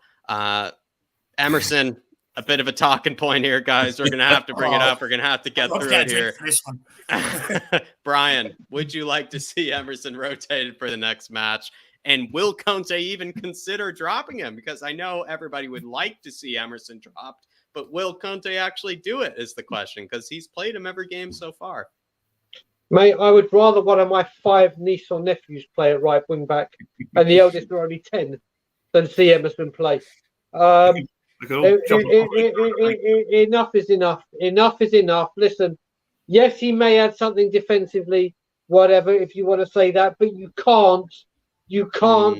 Like David kept going on about the insanity, meaning it's come to that. David David knows my feelings, and I always credit it with him and say, listen, whenever we've bought right back, somehow we've degraded every single time since Carl Walker. Yes, we don't know what Jed Spence is going to offer, but enough is enough. Enough is enough. Are you a bit worried about his persistence with Emerson? Because let's say he does play against Leicester, it would sort of make you think like there must be something wrong with the rest of the choices he has at right wing back. Because if he continues to go with Emerson here, then we're like, that says maybe more about the other right wing backs than it even does about Emerson. So as I've said about this before, it took 8 years to get Vinicius. It took 8 years to get Richarlison, when every single Spurs fan knew we needed a fucking striker to help Kane. It took 4 years to replace Dembele with Basuma, who could naturally take the throne, but he has very big shoes to fill. We have needed a replacement for Carl Walker for 7 long years. Every Spurs fan going into this window, right wing back, right wing back, right wing back, right wing back, right wing back is what we need. Are you telling me Conte, when he said club bought, this is a club purchase, when the right wing backs are Conte's main and the left wing back, which we know he's sorted out, do you really think that Antonio Conte sat down with Parachi and a parasite and said, stop the right back, I'm happy with Emerson. And if I'm not happy with Emerson, I have Matt Doherty. There is no way on God's green earth that Antonio Conte said that. It's another thing that once again needed to be addressed, but once again, this club neglected to fucking do, and we're now paying the price for it. Because right now, what is every Spurs fan talking about? The right wing back, the centre back, and the creative midfielder. And what positions didn't we get the quality Conte wants? Right wing back, centre back, creative midfielder. But everyone goes, oh, we got 6-7 players in. Woo! It's all good. We bought so many players. Well, 2 of them are back out, or 1 of them's back out on loan. And yeah, Emerson is a huge, huge, huge problem. And I don't want to see him in a Spurs shirt again. I just can't do it. Well, never seen in a Spurs shirt ever again. Wish we said more about that with Aurier, if you ask me. But Brad, what are your thoughts on the Emerson situation? Do you feel it would it worry you if he got started again? I think it would be worrying if he got started. I think I said it earlier in the show. I've defended him. We all knew his attacking ability wasn't good. Apparently, and I can't remember someone who was at the game yesterday tweeted that when they're having the warm up, he was basically had a coach in front of him, and he was going past the coach and putting crosses in. That's what he did throughout the whole warm up. Well, I think he did 1 cross in the whole game. From memory, no, I think he has to be rotated. I'd like to see Jed Spence. Jed Spence, from what I've seen and what I've heard, ticks all the boxes for a right wing back. He's fast, he's quick, he's strong, he's attacking, he can get crosses in. He's got a fairly good assist rate for Nottingham Forest last season. So yeah, he ticks all the boxes, and we're playing the team at the bottom of the league that have got a -8 goal difference. Feels like this is the best time to rotate in that position. So if there's ever a game for Jed Spence to start, this is it. Will he? I don't think he will. But then that would be concerning then, right, Brad? Because this is the easiest time for him to go with something else than Emerson. He can go again with Doherty. I think Doherty last season, if I recall, Brad, came into an easy game and got going after that. I think what Jed Spence has to do, and again, I'm going on someone who wrote an article today. He's just got to train hard, impress him in training, and when he gets that chance, just take it with both hands and prove to Conte, you've got to play me. Because I think with Kyle Walker, it took Kyle Walker a time to get into that right back spot. That's true. But I think he was loaned out a few times, Kyle Walker. Sorry? Kyle Walker was loaned out a good few times. Yeah, he was. Yeah, I think if he doesn't play Jed Spence, which I fear he won't, well, Doherty's got to give Doherty a go. Now, Doherty was complaining that his knee was playing up during the friendlies. Whether that's a thing, I don't know. But yeah, he's talking about rotation. I can see why Holberg hasn't been rotated, but Emerson, you think, well, actually, he's exactly. That's I agree, Brad. You took the words out of my mouth. And although he's had some reasonable games, to be fair, last night, just proved that not as debatable as Hoybier. No, on an attacking sense, he hasn't got it there, and I think we should have, that gives you, as I said earlier, that gives you the width. That means that any defending team aren't only worried about Perisic on the left; they're worried about whoever's the right wing back on the right. So yeah, I think he should play. Should rotate him on Saturday, definitely. I've got a bit of a different view on this. So I don't know whether people are going to agree with me or not. Well, can I just quickly maybe add something here, Dave? Maybe you should. Maybe I was going to go after you, but no, go. I maybe am just going to say this because I have defended Emerson on a numerous amount of occasions. I'm actually not going to do that here. I have seen enough of Emerson this season where I know what he's giving us. I know what he's trying to improve on. You see what he is improving on step by step. But we know what he's giving us and we know he's good at. It just feels like there have been games now where Conte has played him, and I even have myself suggested he go for something else because we know what Emerson's going to give us. We know what sort of player he'll be in those sort of areas and those sort of positions. But against a Man City, sort of makes sense. Against Liverpool, sort of makes sense. When you come up against Leicester at home and this one like this, I feel like this is an excellent opportunity here for Conte to change. And while he may not have a Hakimi, he may not have a Pedro Porro, he may not have some incredible wingback that's some of the best in the world available to him, he actually has 3 or 4, if not 5, different options actually there to him to use. And they all have their deficiencies in their own ways. They all have their weaknesses in their own ways, but they all offer something different. Lucas would be an exceptionally progressive wingback you could put out there. Jed Spence would be sort of that perfect version of all of it if it actually works out that way, but he still has yet to actually test it. Doherty has shown in the past that he can have good games under Conte, but he's also something different to Emerson, something that offers something maybe a bit different, you could say. And then Kulusevski is also different to Emerson. So I feel like the problem is that he has, it's not like he could say he doesn't have options at right wing back. He does actually have options at right wing back. Maybe they're not Hakimi, maybe they're not Pedro Porro, and maybe they're not like a Cucurella or something. But I understand that, and I think that is maybe a missed target in the Premier League, or missed target in the transfer window. At the same time, though, he has 4 or 5 different options to work with. So if he's going to continue with Emerson, that sort of falls on him at the end of the day. Because if he continues to pick Emerson, I think that falls on him at a certain stage. The key to that right hand side is if Emerson plays, Kulusevski has to play. Kulu and Richarlison cannot play together whatsoever. I seen that last night, and that's why Emerson was so badly exposed of his ability, because when Kulu plays, Emerson gets the ball and Kulu cuts out, keeps out left, or keeps out on the right with him, takes the ball off him and delivers it for him. So if Emerson is going to play at right wing back, Kulu has to play in that front three on the right-hand side, because Emerson looks so much better with Kulu there. They've got a good relationship. If Richarlison plays, you've got to go with Jed Spence. I don't want to hear Doherty's name mentioned anymore. 6 good games in 2 years. Let's stop fucking praising. Point being, though, he still has Doherty as well if he wants to go with Doherty. He's not good enough. He's just not good enough. With Jed Spence, people say, is he good enough to play in the Premier League? Well, the guy put in a man-of-the-match performance against Arsenal in the FA Cup last year. Same against Leicester as well. He's done it against Premier League opposition. This guy can't play there. So play him there if Richarlison is going to play on the right. You cannot play Emerson and Richarlison together. There's no partnership there. There's no link up there. If Emerson plays, Kulu has to play. But we're at a point right now where, look, bar yesterday, bar that second goal, I actually think Emerson is still good enough for us defensively. I even think he's still good enough to play if Kulu plays on the right-hand side. But if Kulu doesn't play, you've got to go with Jed Spence. It's that simple. But I'll get onto it in a while. Richarlison also, for me, has to be taken out of that front three for Leicester. And I know people are going to probably kill me for it, but I do think he does. I think Kulu not being there, I think yesterday was evident.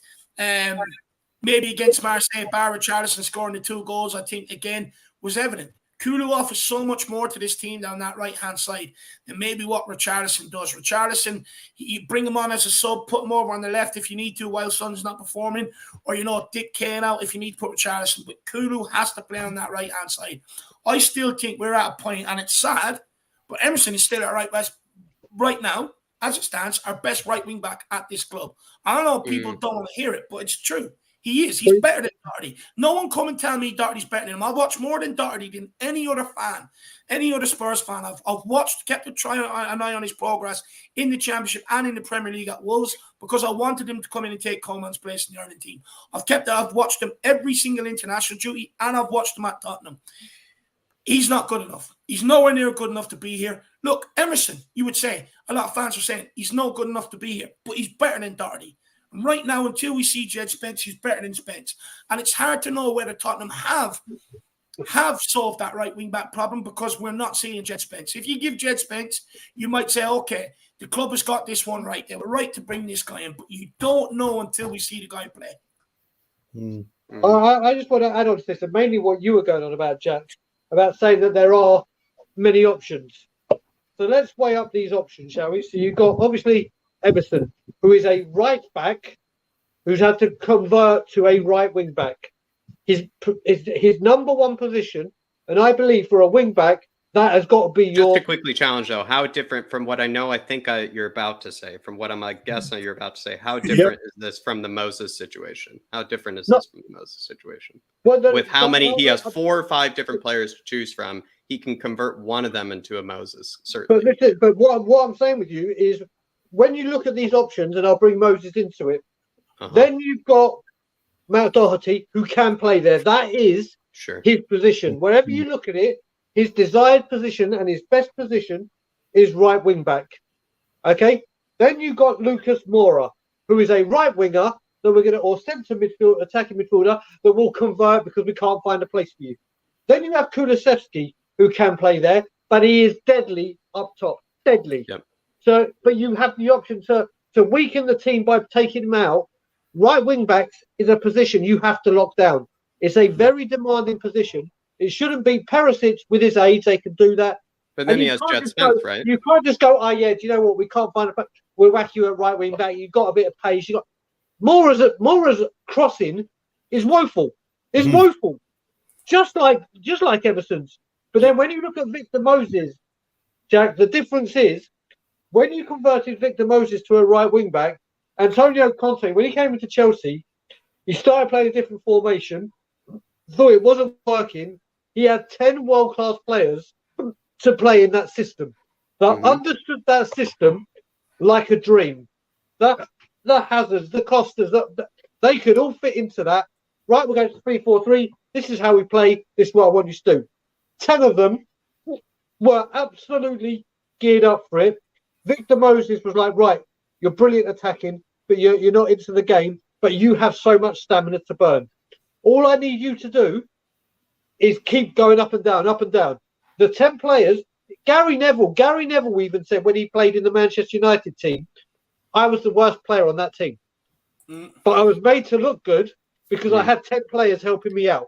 That's what I'm saying with Kulu, though, Brian. He even says it was Beckham. I was that good because I just give Beckham the ball. Exactly. And that's what I'm talking about with Kulusevski. If Emerson plays that side, Kulu has to play because it's clear that Conte knows that Emerson has his deficiencies crossing the ball. That's why Kulu's instructed to hang out there and help him and always be an option to take it back off him and deliver that cross with his left foot. That's why we see a hell of a lot of that from Kulusevski. So if we're going to play Emerson, you've got to play the right player down that side with him. Him and Richarlison just do not work. The only difference I would say, David, is Gary Neville could put a cross in. When he needed to, Gary Neville could put it in. Better than Emerson. That's the only thing. But you're right with what you say with Kulu. But using your words, though, Brian, if what we want is just a guy to be able to be there and run up and down the pitch and have excellent stamina, then that's exactly what Emerson is offering us right now. It seems like what we're criticizing here. Victor Moses always had a final ball in him. But then this is what I'm saying then. This is what I'm saying. He has Jet Spence then to use. He has Doherty then to use. So the point being is he has 5 different options available to him. But when you look at the other, Jet Spence and Matt Doherty are the only 2 players at that club where if you looked in FIFA or you looked in anything, what are their positions? They are right wing back. They weren't midfielders that became wing backs. They weren't defenders that became wing backs. They are geared up. Like David said, he has watched Doherty inside out, shake it all about. Obviously, with his national team as well. I mean, even when he was probably younger, Matt Doherty has started making sounds in the Republic of Ireland. They're probably right. Let me check. It's not hard to because we don't produce the greatest players over the last few years. That's what we were doing with Michael Owen. That's what we're doing with Paul Gascoigne. That's what we did with Michael Owen, Robbie Fowler. When you hear about this young kid coming through and they're talking England, naturally, as your country, you're going to start looking at this guy and paying him a bit of attention. And that's so when it comes to Matt Doherty and Jed Spence are the 2 designated right wing backs. They are the ones where their position is right wing back. They're not right backs. They're not attacking midfielders. So when you're talking about Emerson, it is time for Jed Spence. It is time for Jed Spence against an absolutely crippled, on their last legs, Leicester at home. Could you think of a more enticing game to go, right, Jed Spence? No better time to rotate in my eyes. Perfect, isn't it? It's perfect. Absolutely perfect. Yeah. If Carlsberg did debuts, this would be it. Certainly. Well, there are thoughts on Emerson, everybody. If you want to give your thoughts on it, feel free to put it in a comment, and we'll put it up on screen, and as well as a super chat. I think we might go to maybe one of the last questions of the evening here, Dave. Just quickly, Jack. Oh, sorry, my fault. I'm a bit slow in the comments. Ellie here. Ellie Hoiberg. Ellie Hoiberg saying Levy has ruined us, but Conte will salvage our club. Hopefully, Paratici plays a part in it and as well. And I must say, the thread of Tottenham Hotspur is being held by Paratici and Antonio Conte right now, because once those two go, I think it all unravels from there. And once they go, Kane goes. Pretty much once those two go, everybody else leaves with them. And what's left is Daniel Levy. And I'm pretty sure he doesn't want that situation unless he's that stupid, which I'm pretty sure a few people might think he is. That stupid. Might leave himself in that situation. I will be on the next plane home if we live in a world with no Paratici and Conte and still the parasite. I will be booking a flight home. There you go, Ellie. There you go, Ellie. And then it will be Brian left to salvage our club. Ellie.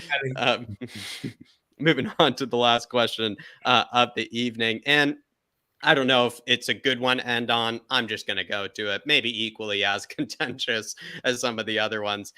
We have yet to see Kulusevski plus Richarlison start at the same time. We've given Sonny a lot of chances to kind of come good. I actually think personally he has shown very good improvement in each match and actually hasn't been probably doing the things that we really were criticizing him at the end of the day for in the previous or kind of initial matches, which was giving the ball away too much, having a poor first touch, not having maybe good hold up play to link up players. I don't think that's been as much of a problem the last few matches.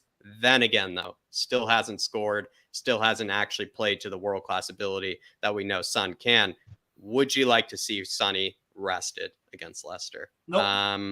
I'll go Anybody first. willing to go first? Yeah, I'll take it. No.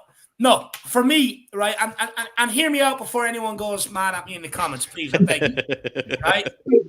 Look, the reason why I say no is you look at Richarlison yesterday down that right-hand side. He's trying to do flicks round to Emerson. You just can't do that. He's trying to flick the ball into Harry Kane. The amount of times he was doing flicks, backheel flicks, tricks and stuff like that, there's a time and a place for it. In them tight situations, get hold of the ball like Kulusevski does. Now, I will get to my point. Just bear with me. So with Kulu, right, he takes the ball in, he holds it up, he relieves some pressure off Kane and Son. It's not always going to them to be able to create all the time. He can hold it up, but even if Kane gets the ball, he's gone like lightning. He's straight in behind. Richarlison was offside time and time again yesterday doing that. Kulu doesn't seem to get caught offside as much. And what he does is by doing all of what Kulu does, he actually takes Kane and Son out of a lot of the build-up play sometimes. And all they have to do is get into the box and score in positions. With Richarlison in there, that's not happening. Kane and Son, you're looking to go through them and do absolutely everything.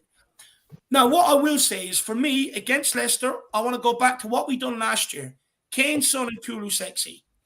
If the same problems still persist, I would say, okay, I got it wrong. But right now, I want to go back to the same front three as last season, go back to basics, and then take it from there. See where the real problem is from there. Right now, I think Richarlison is just not working on the right-hand side whatsoever. I want to go back to basics, and then you can take it. Richarlison, I don't have a problem. Let me get this straight now, because I know I'm going to get hammered on this. I was a massive fan of Richarlison coming here.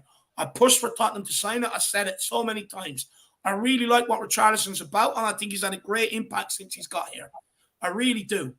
But, like I said, it had an impact on Emerson's game yesterday, had an impact on Harry Kane's game at times yesterday, all these flicks and tricks and everything else. Don't get me wrong, Kane was off when the ball did come to him. But it's not working down that right-hand side. So, for me, go back to basics, keep Son out there, put it out there against Leicester, because we still have time, and then see where the real problem lies. You know? That's me personally, what I would do. Because I think if we had Kulusevski playing on the right last night, I think we would have went into halftime winning that game, if I'm being brutally honest. The tricks, the flicks, the one-touch stuff, trying to do with Emerson does not work. But Kulu can work with Emerson. We've seen it. And he also allows Kane and Son and frees them up to get in scoring positions.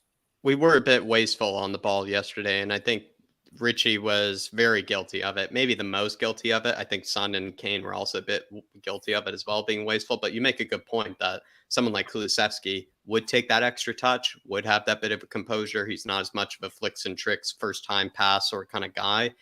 Interesting point that you make He there. can also run with the ball, Jack. You know, he takes pressure off the team as well. He's so strong, no one can take him off. If he picks up that ball at halfway, he's down the other end of the pitch without anybody taking it off him. And it's just facts. See, time and time again with the guy. I'd go back to that for the Leicester game. Definitely. But good to see a bit of respect put on Sonny's name. Good to see a bit of a different argument that maybe we might expect it on the panel. As you can see, we get various arguments here. But anybody want to go next, Brad or I think Brad should go next. I just need to call my lawyer and make sure I can speak about Son without getting done for treason, being called a racist or whatever, because that's what it's become. So, Brad, you go first. I just call my lawyer. Might as well go last then. Yeah, might as well go last. Let me then. just call you. I think David made some very good points there. I'd actually rest Kane. No, I'm only joking. No, and also maybe get a haircut as well, Brad. I think Kulusevski should come in on Saturday. Without a doubt, he's his goals and assists has been absolutely amazing after the last 24 games, whatever it is. As far as Son's concerned, it depends what way you look at it. Do you keep going and keep trying until he just clicks? Or do you say, well, okay, we're going to put you on the bench for a half a game or three quarters of the game? And the only analogy I will make to support that is when I record my songs, now you don't see behind the scenes. What you see on YouTube is sometimes about the 97th take of that one song, right? Yeah. But when I'm playing it and I make a mistake, I go back, right, I make a mistake, and I make another mistake, and I go back, I make a mistake, right, I'm going to get it right this time, make a mistake, I keep making mistakes. I put the guitar down, I go off for about 10 minutes, don't do it, just leave it, and then I come back and I nail it. So that's an analogy I'm using. So maybe that might work with Son. I don't know what sort of a person he is. I don't go with this, oh, he's so sensitive, if we drop him, he'll never survive. I don't go that at all. He's a professional footballer, but I certainly think Kulusevski should definitely come. Now, if that's the case, Kulusevski and Richarlison in the same lineup, it would have to be at Son's expense because you'd have Richarlison on the left-hand side and you've got Kulusevski on the right-hand side. But whether that will happen, personally, I think we're going to see more or less the same team on Saturday. I think Kulusevski might come in, but I think we'll see more or less the same team. How they sort that out, I don't know. But I think Kulusevski and Richarlison. I agree with David. It doesn't work on that right hand side, but Richarlison on the left hand side, it might work. But then you've got to drop Son, haven't you? So I don't know. There might be the case that I don't know. I forget who it was, Dave and Brad. You brought this up. To be fair, where someone said, like, is Sonny as sensitive as we think?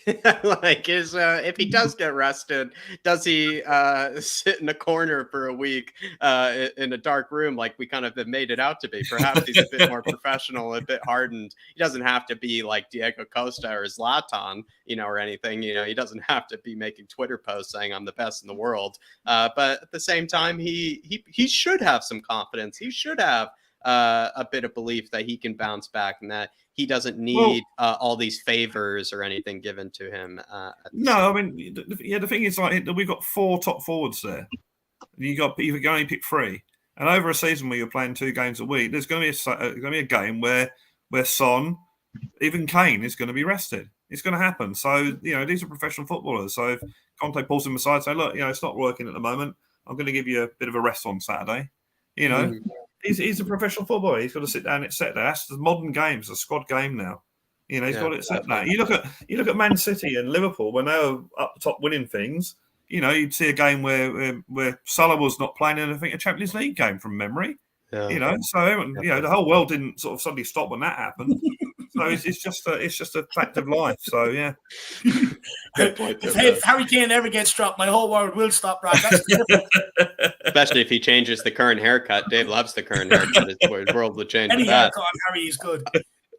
Rob Wallace, Dave, has gifted 5 memberships to Big Mike, Stephen Harvey, Craig Bowler, Jeff Ives, and Stevie Frazier. Great names to also say as well. I must say all of them. But want a they've big all up, been guys. gifted a membership by the big and famous Rob Wallace, absolute legend out in New Zealand. I want to big up Rob Wallace because, look, times are tough out there at the Great minute. part, isn't it? I know why this guy does it, because there's plenty of people that maybe it's even as little as it is cannot afford that $4.99 a month, and I understand it. I mean, we've all been there. We've all been fucking, on having absolutely something to zero. Come a Wednesday, your last fiver, you need to get bread and milk. So I know why Rob Wallace does it. He does it to so that people can get on here and Spurs fans can have their say. And I just want that to be recognized. I think everybody should actually give Rob Wallace a big up because he's been doing this consistently now for about 2-3 months for everybody else out there. So everyone, big up Rob Wallace. What a kind guy. And it's proven to work, I must say. Like, he's gifted even me memberships, and everybody, you get the notification. We have 2 fan shows. I think he just randomizes. But I know what I mean to say is, Dave, like, it works. Like, you get the fan show notification. You can come on for a fan show for a whole month. You would actually get 8 fan shows out of it. And if you feel like, you know what, maybe this is the month that I want to come on, who knows? Maybe Rob Wallace might give you one. But there, I would say, just take advantage of it, people, because you might actually enjoy coming on, having your say. It is a big step. It is very scary sometimes to come on to the streams and have your say. But Brad Matthews, perfect example right here, everybody, of somebody who's come on consistently, and now he's on the panels and given his say. So I would say take advantage of what Rob Wallace has given there, and really well said there, Dave. Really I'm making a deal with here, Rob, with Rob as well. What I'll do is once a month I'll also do the same. Once a month I'll also do the same, where I'll put the money in and fucking and it just gives it out randomly. But I'll also do the same once a month to match Rob. Big up, lad. Because we love the debuts, Dave. We love the debuts on the fan show. It's good to have some debuts, shake things up with the community. But I think we've gotten most of our thoughts here on Sonny, unless Brad or unless Brian, your lawyers. I was going to say your lawyers. I did speak to my lawyer, and he said sporadically, as if I've got Tourette's, I have to declare as a disclaimer that I do love Sonny. So my first disclaimer is right now, I do love Sonny. Okay? So here we go. I've been on We Are Tottenham TV many a time this season and spoken on this subject. And when I do, the comments that come in YouTube after are absolutely ridiculous. Like, oh, Brian, what are you talking about? He did so much for us last season. Oh, Brian, what are you talking about? He's so good. Oh, what are you talking about? He was the one that got to play the red card against Marseille. That's what he's on the job to do. No, he's not. Second disclaimer. I love Sonny. Okay. So, also, when I've gone on the after shows, when he didn't play well against Chelsea, oh, don't worry, he'll come good again in the next game. Was anonymous. Go on the next game. Where was Sonny? Anonymous. Don't worry, it will happen the next game. Don't worry, it will happen the next game. Don't worry, it will happen the next game. Third disclaimer. I love Sonny.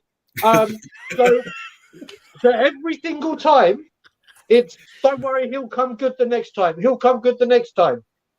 He's not doing it. Does he have cash in the bank? Does he have credit in the bank? 1 billion%. 1 billion%. The guy is a superstar. The guy is world class. But he's been, like I always say about him and Kane, they are overplayed and undervalued. And when I say undervalued, I don't mean financially. I mean the fact that they're fucking human.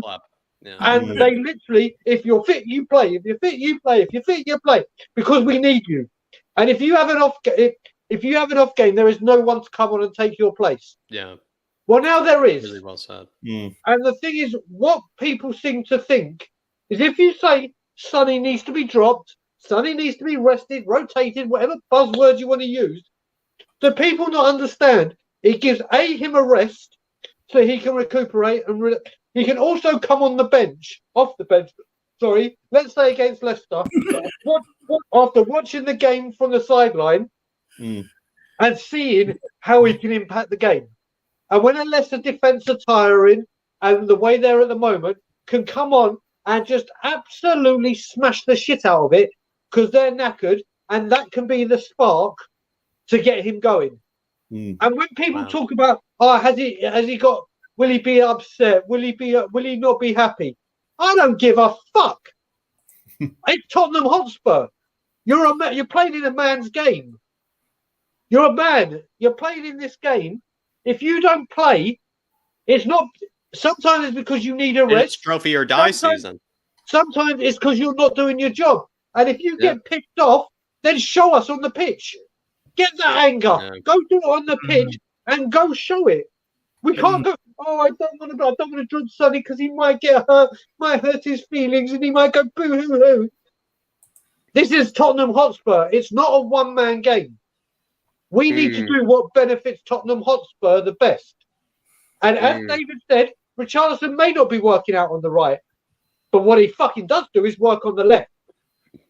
What he does do, and we know Kulusevski work on the goddamn left. And listen, like I said, Kane was horrific yesterday. Horrific. And even the great man himself admitted it. And even the great man himself, right above, or not right, but next to Jack and above Brad, diagonal to me, his number one fan, even said he will be rotated. But right now, what is he doing? Apart from yesterday, where he's scoring. He's scoring goals. His job is to score goals. Harry Kane is doing it. Son's job is to score goals and create. He is not doing it. I feel really pissed off that Kulusevski has been dropped because he has been our most creative player. He was the one that came in and knows what to do and was fucked. It's time to give Son a rest. Oh, by the way, I love Sonny. As we go on with this, you can't keep doing, oh, he'll come good. Let's ride out when people keep saying, oh, don't worry, he'll get himself back in shape. Well, from what people have been saying, oh, it'll be the next game. Oh, it'll be the next game. Oh, it'll be the next game. Oh, when do we carry this on? To the end of September? Do you know what? It's enough. We've got the time now. And the thing is, if we didn't have Richarlison, I would be saying we cannot drop him because we have nothing. But now we have someone. Yeah, go on. What would you say to Chris Benoit here? He says what benefits Spurs the most actually is to revive Son and Kane combo, which I presume he means keeping them out there until it works. Yeah, but it could do. But when that carries on, how long? Listen, I want to see that partnership work. Don't get me wrong. Yeah. Do I think that connection will get back and it will be firing again at some point this season? 1 billion %. And do you know why? Because I love Sonny. But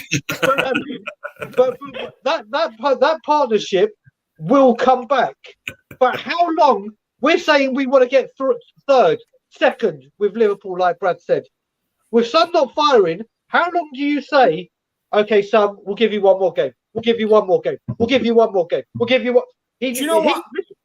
Like I said, Dave, just in closing, David, he can come off the bench at Leicester, a tiring Leicester, a fragile Leicester, a destroyed Leicester. And look what Kulusevski did against Leicester when Son scored that wicked goal. He was dropped. He came in and changed that fucking game. Son could come on 25 minutes, change that game, turn it on its head. Bang, he's back. Bang, he's back. I just like to agree totally with what Brian said, and for the record, I love Sonny as well. Yeah, I love Sonny. Yeah, what I will say is that I mean, everyone keeps on going, oh, he just needs one goal and he'll be back to form. Well, what a great thing if he was on the bench on Saturday against the tiring Leicester team, comes on for 20 minutes, scores a couple of goals or hat-trick, whatever. Yeah, then his season's rebooted. Yeah. So it can work that way. So only 6 disclaimers that I love Sonny came from Brian, though, Dave. Does he really love him? And I feel like he was hiding it because I only counted 6 disclaimers that he loves Sonny. I was expecting more. My apologies. I love Sonny. Most people give 10. The phone's vibrating. The comments are coming in. That's it. I've committed treason. I haven't done 10, Jack. The lawyer suggested 10. He was 4 short. I actually enjoyed Daigle's rant, right? Really enjoyed it. I slightly disagree. Oh, here we go. I've got more time to say it. Come on, let's go. Let me tell you why. Most clubs around the world, if their world-class players aren't performing, they don't drop them. Mo Salah hasn't been performing for Liverpool. He plays week in, week out. Benzema, even if he doesn't score for Real Madrid, plays week in, week out. And the list goes on. For me, you just don't. look, it's not Son's fault. He's world class. I mean, he's going through a spell, but we need to learn lessons from what we've done with Harry Kane. Everyone said it with Harry Kane. He's finished. He's not doing this anymore. He's got no pace. Blah blah blah blah blah. Let's sell him. Let's play Bergwijn instead of him because he's too slow. Bollocks. We stuck by Harry Kane and we got our rewards. And without Harry Kane, we wouldn't have got Champions League this year. For me, I think you've got to stick by Sonny. I think you've got to play him into form. And that's just my opinion on it. I can see where everyone's coming from about wrestling him and rotating him, this, that, and the other. But for me, he's just got too much quality. We know he's world class. More seasons, season in, season out, he's proven he will come good. And for me, I think you've got to take the same thing you're doing with Harry Kane. You've got to stick by him. Okay, I'm gonna. I must say though, Diggle, I forgot to give you some applause. I'm gonna come back to what you said, and I have to say, sparkle away. I was just about to comment, but I'm now talking. Wicked comment, and I think I've now found the loophole to everything. It's just you do a disclaimer. Disclaimer: I love Tottenham, hate Daniel Levy. Now I can talk about it. But no, getting back to the I love Sonny. You look at Liverpool, and I'm using Liverpool as an example. How do they keep everyone fresh? They rotate. But when Salah gets rested and in comes Jota, no Liverpool fan is going, oh, for fuck's sake, why have we dropped Salah? Why the fuck have we done this? Because he'll come back and absolutely smash it. David, you're right to a point. No, but I'm saying with Liverpool last season, they've got 5 options. They've got 5 options. If a player, and they rotate the whole time. They rotate the whole time to keep the players fresh, to keep them ready, to keep them hungry. And it's come to this point where we haven't had the competition. We don't have it, or we haven't had it. Richarlison is there now. And you've got to remember, we keep talking about this season, bigging up the squad, rotation. Conte has even said Kane and Son will be rotated. They're not playing every minute. And right now, if Son was on fire, then all of a sudden you saw him out of the team, you'd be like, what the fuck are you doing? He's on fire. Why are you touching him? But you can't do it. Well, now where there's a lot of heat coming his way. Whether people listen, like I said, I love Sonny. When it comes to people saying sell him, get him out of the club, he's shit, he's this, they are talking the biggest amount of bollocks I've ever heard. What Son has done for this club on the pitch, off it financially, off it for global reach, is second to none. There is not a player in that team that gets as much attention as Sonny for his on and off the pitch. He is an absolute asset, and I love him to pieces. I love Sonny. Well, let me just get that out. Jack, I think you just hit 10, everybody. You just hit 10. That's what you were saying with Jurgen Klopp and Liverpool. Salah will still start, but what he does is he'll take him off early in the second half. Now, that's something we can do with Son. I'm okay with that. No problem. Start him if he's not producing. Take him off. But this is a myth. It's an absolute myth that big clubs around the world drop their star players when they're not performing well. No, they don't. They play them. What they will do, though, is take them off early. And that's what maybe we need to do. But for me, I don't know. I think Son is like Kane. He's undroppable. So, David, let me put it to you. Yeah, go on. No, go on. You finish, then I'll put it to you and everyone in the chat. You finish. Like with Richarlison, like he knows he's coming here to have a step up. But like, you know, at the end of the day, it's a bit like what Jota at Liverpool and stuff like that. See, with Liverpool, right, they have that sort of striker position where they do rotate. But when Mane and Salah were playing, they played every single week, played every single game. But they had that free spot in the middle where they could bring in a Jota, or they could bring in a Jota where Mane was playing and move Mane into the striker position. That's what they do. But they don't drop them. They do not drop them. But with Tottenham, we're the same. We've got Kane and Son, and you've got Kulu's position on the right. But with Kulu, he has to play because Emerson's atrocious. And he makes Emerson look 10 times better. So we're in a position right now where Richarlison either has to offer what Kulu does with Emerson, he has to offer what Kane does, or you have to also offer what Son does. And I get by bringing in these players and squad depth and everything else. And games where you can rest Kane and Son, early rounds of League Cup, early rounds of FA Cup, relegation teams that are on poor form in the league and stuff. But you know, most top clubs around the world do not rest their best players. So where I was going with that, and I'll get you three to answer it. I'd love to see what people in the chat say. When I look at this, do I see Son starting and being replaced by Charlison and doing what he's done when he comes on, more important, or do I prefer that to, let's say, Richarlison coming on and Son finishing the game? Right now, I'm going for Richarlison to start and Sonny to finish it, for the only reason being that if he comes on for a shorter amount of time, at the end, when everyone's tiring out and everyone, Son's attributes that he's got, his pace, his movement. These games, he'll be watching from the sidelines and go, right, I can see what I can do here. Conte will be telling him, the assistants, and he can have a huge impact. Whereas if he comes on, if he starts and has been performing like he has been, the crowd are going to get more and more and more. Oh, here he is. What's wrong with Sonny? What's wrong with Sonny? I'd rather he come on. So where I see it is, does he come on for 65 minutes and potentially not be his normal self again? And then this builds up again. Oh, don't worry, he'll do it next time. Don't worry, he'll do it next time. Or would I rather take the risk of him coming on for 25 minutes against a tiring, deflated, very poor Leicester right now, and grabbing a couple of goals, or making a bigger impact and giving his confidence a bigger kick in the proverbial, and coming and feeling so much better and coming on and finishing the game well, rather than starting the game and coming off and being bad. And for me, I personally feel coming on and changing the game could do him the world of good, as opposed to starting and then being taken off again. I know where you're coming from, Brian, and I know Dave. Just to even combine your arguments here, Dave mentioned games where you do find moments to rest them, or you do find moments to take them off early, whichever ones. This Leicester game is a perfect opportunity. Let's be honest, lads. Like, they look like a team that's going to be near relegation with the way they've been playing, and also being at home as well, not even away from home. I feel like the Leicester fans will probably not even be looking forward to traveling down to London. This feels like a great opportunity for Conte to make some changes, either just to rest a player like Sonny, to get him fit and firing again, to motivate him again, or in the case of Richarlison, so that we can see something different actually for once, and see that. I just think it's an excellent opportunity, this Leicester game, for Conte to make plenty of changes. I think he'd be silly not to make plenty of changes. If we saw the same team that we saw against Sporting or Marseille, I think we should be probably a bit upset, if you ask me, because I think it'd be a bit naive. I'm just looking at Salah's stats here from last season, just for instance.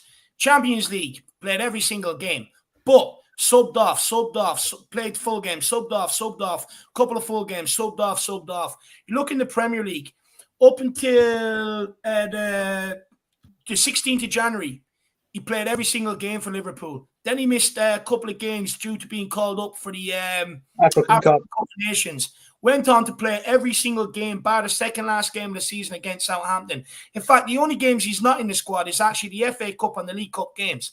So they're the only games that that Salah gets rested. None of the others. And this is what I'm saying.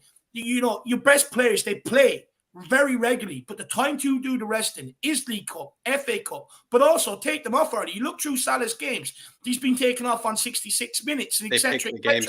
That's when you start doing it. You manage the game time. You don't drop world-class players, and that's just Salah. I can go and pick ones from every other top team around the world, and I guarantee you, I'll find more. Kevin De Bruyne. Okay. Played 30. He's the only Man City player to play over 30 games from starting last season. To prove the point. Yeah. Out of all of the Manchester City players, he was the only played one. The most minutes. So you look at Mahrez, you look at the other first teamers that were there. De Bruyne is the only one to have played over 30 Premier League games because of his importance, but he was rested or on the bench for 8, knowing he can come on and impact the game. You look at Mahrez, you look at I can't remember. Carl Walker, it happened with Ederson. The only one that's guaranteed is Ederson. But they're replacing them with like-for-like players. That's the whole difference there. That's what I'm saying. Maybe that's the part I'm getting at. Now we have Richarlison that can assist him. That can, beforehand, we never could do it because there was no one of his class to take over. I'm not saying that Richarlison is where Sonny is, but beforehand, if we had, last season we had Sonny out, and we'd say, Lucas Moura in. We're like, here we go. All right, Lucas Moura is there. He's not going to give us Son's goals. Not going to give us Son's creativity. But then you look at Richarlison now. Richarlison, you can say, okay, he can do a job. He could do a job. He's not Sonny, but he could do a job.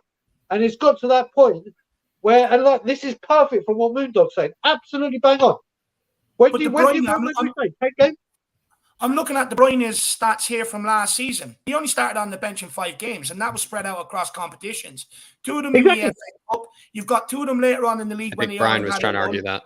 But the rest of the times he missed out, he was out injured or out with the... I think Brian was agreeing with you, Dave. That's what I'm saying. They still rested him. Even in the Premier League, he was rested on the bench a couple of times. No, the only time he was rested in the Premier League was the first game of I think the second game of the season here, it says it. He was on the bench. No, sorry, the 4th game of the season he was on the bench. The 2 previous he missed with an injury, and then 2 once on the 2nd of December and once on the 30th of April. So it's like that's what I'm saying. Look, okay, 4 games, 4 games, David. So 4 games. I'm not saying drop him for every game. I'm saying give him a rest for 1, and hopefully he'll give him that rest. He'll come back against Frankfurt and be back. I'm not saying drop him for multiple games. I'm saying this game. No, but what my point is, we got to stop this myth that top teams rest their star players. I've just looked at it there. Salah, this example that's look at Mahrez. Look at Mahrez. Look at Mahrez. But Mahrez was I never. think we're getting a bit into. Sterling and stuff. You look at their wingers. They've got Sterling, Bernardo Silva, and Mahrez. Of course they can afford. Is Richarlison as good as Son? No. Is he as good as Kulu? No. Is he as good as Kane? No. And it's just the facts of the matter. But this whole team that these top players rest their star players, it's not true. You 2 examples that people have used, De Bruyne and Salah, I've looked it up. It's not true. They start the majority of the games. They play nearly week in, week out. The only time they're rested is League Cup, FA Cup, and maybe once or twice or 3 times during the season. I think we're going to maybe end it there, lads, just because I think we have a comment here from Moondog, and I think you still need to save your breath, still save your voice for listening to Moondog here, and we still also have Rob Wallace's, and we still need to plug the channels for the lovely lads that have come on to the stream as well. Moondog saying here, so we will be saying Conte can't drop Son even if he's like this after 10 games. If there's not performing, then on the bench. If they're not performing, then on the bench they go. Simple. Dave, like I said, I think save your breath here because pretty much most people, I think, do probably want to see Son rested for this Leicester game. I, in fact, am one of those. Do you feel like, let's say Son reaches 10 games into the season, he's still in the same way? Are you cause for concern? I guess that's what Moondog is saying. Is it the same logic if he still goes this way after 10 games? Jack, last season, first 3 months of the season, every single show I was on, Dave, how can you call for Kane to still to be starting? Dave, Kane this, Kane that, Kane this, Kane that. I've been here, I've done it before. I stuck by Kane, and he came out good at the other end. World-class players always do.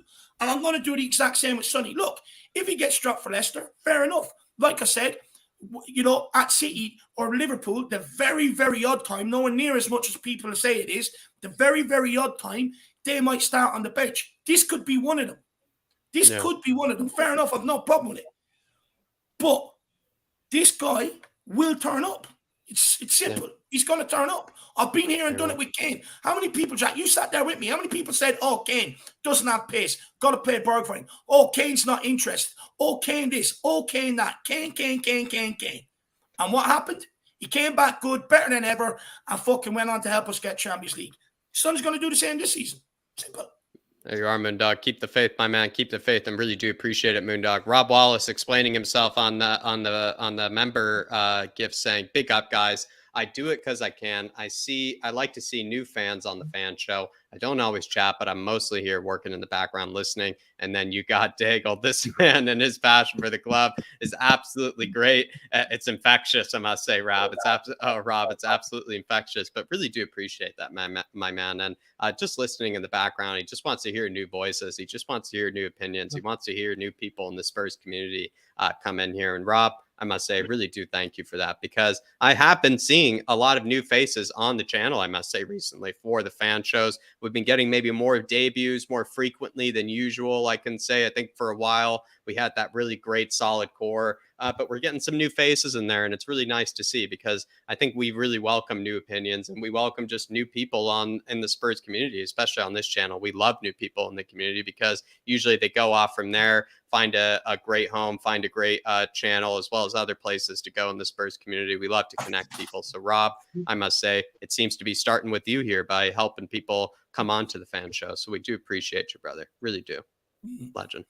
No, big up, Rob. And it would be nice to see you come on one day, have a chat with us on a Monday or a Friday or that, my man. It would be nice to see you come on and have a chat. Big yourself up, brother. You're too kind to this channel and the community of this channel. Big up, lad.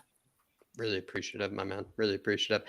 Truth Sets Free was going to say, actually, no, we'll get to it later when we plug Brad's channel, but he's saying, Brad, he loves your channel, and I think we'll put that up on screen. Thank you. Thank you very much. Faz Radbar saying, 100% with you, Dave. Son will hit form shortly. I guess he'll hopefully hit form before those 10 games, Faz, and I'd like to think that the player that Son is, he certainly will. He's a world-class player at the end of the day, and I know he'll get his goals as soon as he possibly can. Pick yourself up fast. Everybody that is saying to me about Son, this, that, and the other, not informed. Absolutely everything I'm seeing.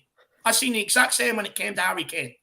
I don't want to, not that I don't want to hear. Look, everyone's entitled to their opinion, but I'm just going to politely disagree with everybody because I heard all the same things about Harry Kane, and I was right. I had people sitting on fan shows telling me, no, he's got to be sold, he's done, he's blah, blah, blah, blah, blah.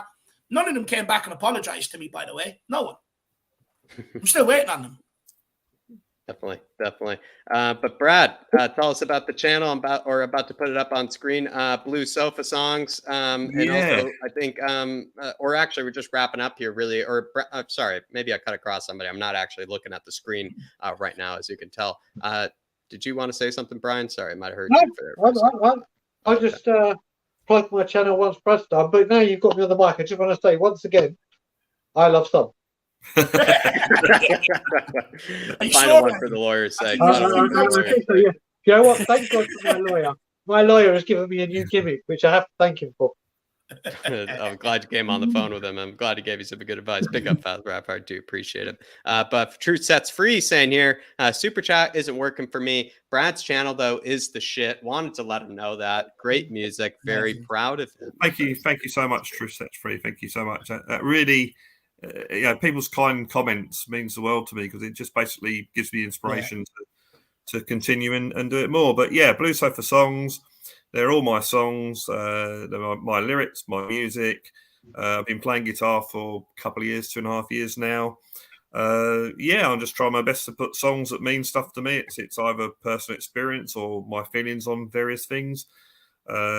Occasionally it gets political, which you might not necessarily agree with, but that's the world. So form of music. Yeah. So please click like and subscribe. I'm on 83 subs at the moment, so I'm trying to get to 100. So I was thinking I might borrow some off you guys actually for your 8,000. You did an exceptional job today, Brad. So I would say, please, everybody, just show him some support, especially if you liked Brad's opinions when it came to Spurs. Who knows? Maybe you like some of his lyrics when it comes to the songs as well. Yeah, we love that sofa. I'm trying to get a song on every Friday at 5 o'clock, and I'm just basically every time I do it, I'm trying to improve. And the one thing I do have in common with your great songwriters is I'm sure they always wanted to improve as well. So please give it a look.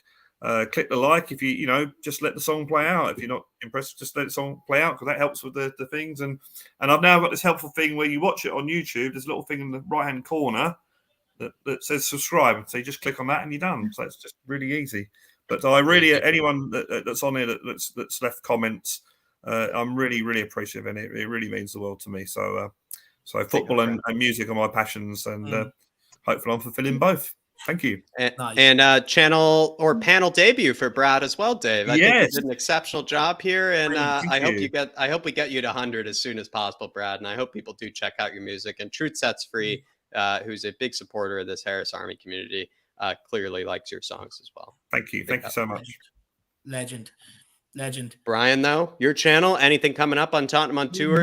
Special shows, special series, or anything coming out? Yeah, so I mean, first of all, I've got to apologise on behalf of Ben Kaufman, Brian Ireland, and of course Danny Kiriakou, because we've been a little bit non-existent, and there's just been personal issues for me here then my wife being taken ill.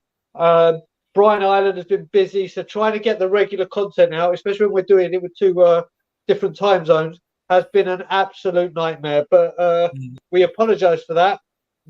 Me and Brian Ireland are spending the whole day in the studio tomorrow, sorting out shit, coming up with programs. We are going to go live. Don't know what time it will be. I'm with him from 3 p.m. UK time, which is 10 a.m. over here. So expect something to come on Tottenham on Tour tomorrow. Not too sure what it's going to be. Who knows? It may be called, guess what? I Love Sunny. It may be, it may not be. But yeah, we'll be having a catch up, and there will be a lot more coming from us. We apologise for that, but where you can find me is obviously there on Friday. The Late show on We Are Tottenham TV is back. Yep. We did it last week. Didn't do it last week out of respect to the Queen, and obviously my wife was in hospital, and that took over my life, as it always will do.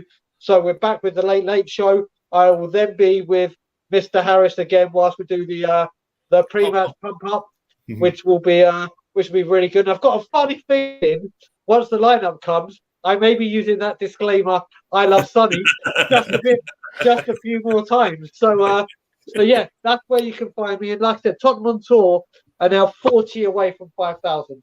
40. We need just hit that subscribe. Hit that subscribe if you want more Daigle rants. If you want to hear, obviously the hashtag of today or the disclaimer. And if you want Levy out stuff, then you're looking at Mr. Levy out. And during the season, and if we carry on putting in performances like we did on Wednesday, there will be a lot more rants coming to the channel. But David, Jack, thank you for having me on the channel again. It's always a pleasure. Joining us, Brian. And Brad, it's good to see you, brother. Yeah, you too, Brian. Thanks for having me on. Hopefully, it's been a good distraction, Daigle. It has been. You know what? It has been. It has been, brother. Good. Speaking of long breaks, I would say as well, I think I will be going with the stream tomorrow, likely with Darius. I'm probably thinking we're just going to be chatting Champions League. I'd love to use that channel as a bit of time for me to chat about things that maybe don't always have to do with Spurs, just things that simply I just like talking about because I can't get enough of the football. But everybody, if you want to chat about Champions League, talk about maybe what's going on around the world of football, feel free to join me tomorrow. I think it'll be around mid-afternoon, 2:30 p.m., maybe 3 p.m. kind of UK time. So check that out, please. I'll be headed over there. Yeah, sorry, I just want to say one more thing. Or a couple more things. I want to say, first of all, thank you to everyone in the comments that have been wishing my wife well. You have this community is so special and so important, and the well wishes that have come in and all the support I've got from my friends, a lot of them in the YouTube community behind the scenes, has meant the world. But also, you mentioned him when you mentioned Brad's super chat. We have a very, very big community and a very, very large community, and seeing the True Sets Free come back is always a good thing. So I just want to welcome him back because he left under a bit of a cloud, but seeing him back is a good thing, and I'm happy to see him back. Yeah, everybody's welcome here. Everybody's 100%. Welcome here. 100%. It's good to see everybody. You know, I was glad. I'm happy we got to a point in the community where it's kind of like, you know, everyone has a say. And that's it at the end of the day, you know. And I always attack the argument, not the person. I'm glad we've got to that point. And welcome back, True. Welcome back. But look, guys, I want to say I've really actually enjoyed this panel, you know. I really have. Really enjoyed it with Brian and Brad. Hopefully you guys have as well. If you have, please smash that like button. Please smash that subscribe button, guys. What's coming up tomorrow? Just let me have one quick little look, unless Jack can memorize it. Podcast was going to probably be recorded today, but maybe might be recorded tomorrow, maybe released the same day. But podcast will be coming out this week. Do check it out on Spotify. It's called Tottenham Weekly by the Irish Hotspur. Do check it out, Spotify. I think it's on Amazon as well. And it will also be uploaded to YouTube, but I would say please show us some support there, especially if you know some Spurs fans that really only listen to the podcasts and whatnot. So I'd say do share us out there. There will be something put up tomorrow or Friday. I think the Boys in Green, Dave, the Boys in Green will be coming up. Yeah, I'm also hoping to put out a new thing that we're going to be doing, which is a loan watch as well. You know, just keeping everyone up to date with players that have gone out on loan, even though, and then they're all at different stages. Some are looking to break into the first team, some are looking to leave. So, at the end of the day, they're all under the Spurs umbrella. So, it's not even going to be long. It'll probably just be a pre-record as well, just to put out there if anyone is interested. But the Boys in Green makes its debut tomorrow night. It's myself, Philip, Ollie, Dermotron, and I think Anthony as well. So, guys, tune in for that. A bit like what you've seen here today, a bit of a debate, a bit of a discussion, and everyone's smiling. So, guys, we will see you back here tomorrow. I want to say a massive thank you to Jack, to Brad, to Daigle. Absolutely really enjoyed this. So thank you for making me smile today, even though I thought I wouldn't. I was still in mourning after last night. I want to say a massive thank you to everybody in the chat as well. Absolutely loving the comments. Keep it coming. And I want to say a massive thank you to everybody who helped support this channel financially as well. It's a massive help. It really is, so really, really do appreciate it, guys. And look, we'll be back here tomorrow. But guys, as well, Twitter reacts we've done earlier on. I'm going to keep mentioning this after every game on Twitter at myself or Jack. We'll also put a post up in the community section for those who maybe don't have Twitter, to share your thoughts. And then the next day after every game, 2 p.m. after every game, we'll be doing a Twitter reacts. And then also I'm hoping at 11 a.m. the morning after every game, we'll also be doing a tactical breakdown as well. So, guys, plenty of content coming. Stay tuned. Subscribe to Tottenham on Tour, Blue Sofa Songs, Flat Cap Euro Talk. We'll see you all back here tomorrow. As always. Brian loves Sonny. In Conte we trust. I love Sonny as well. In Conte we trust. Come on, you Spurs. Brian. Come on, you Spurs.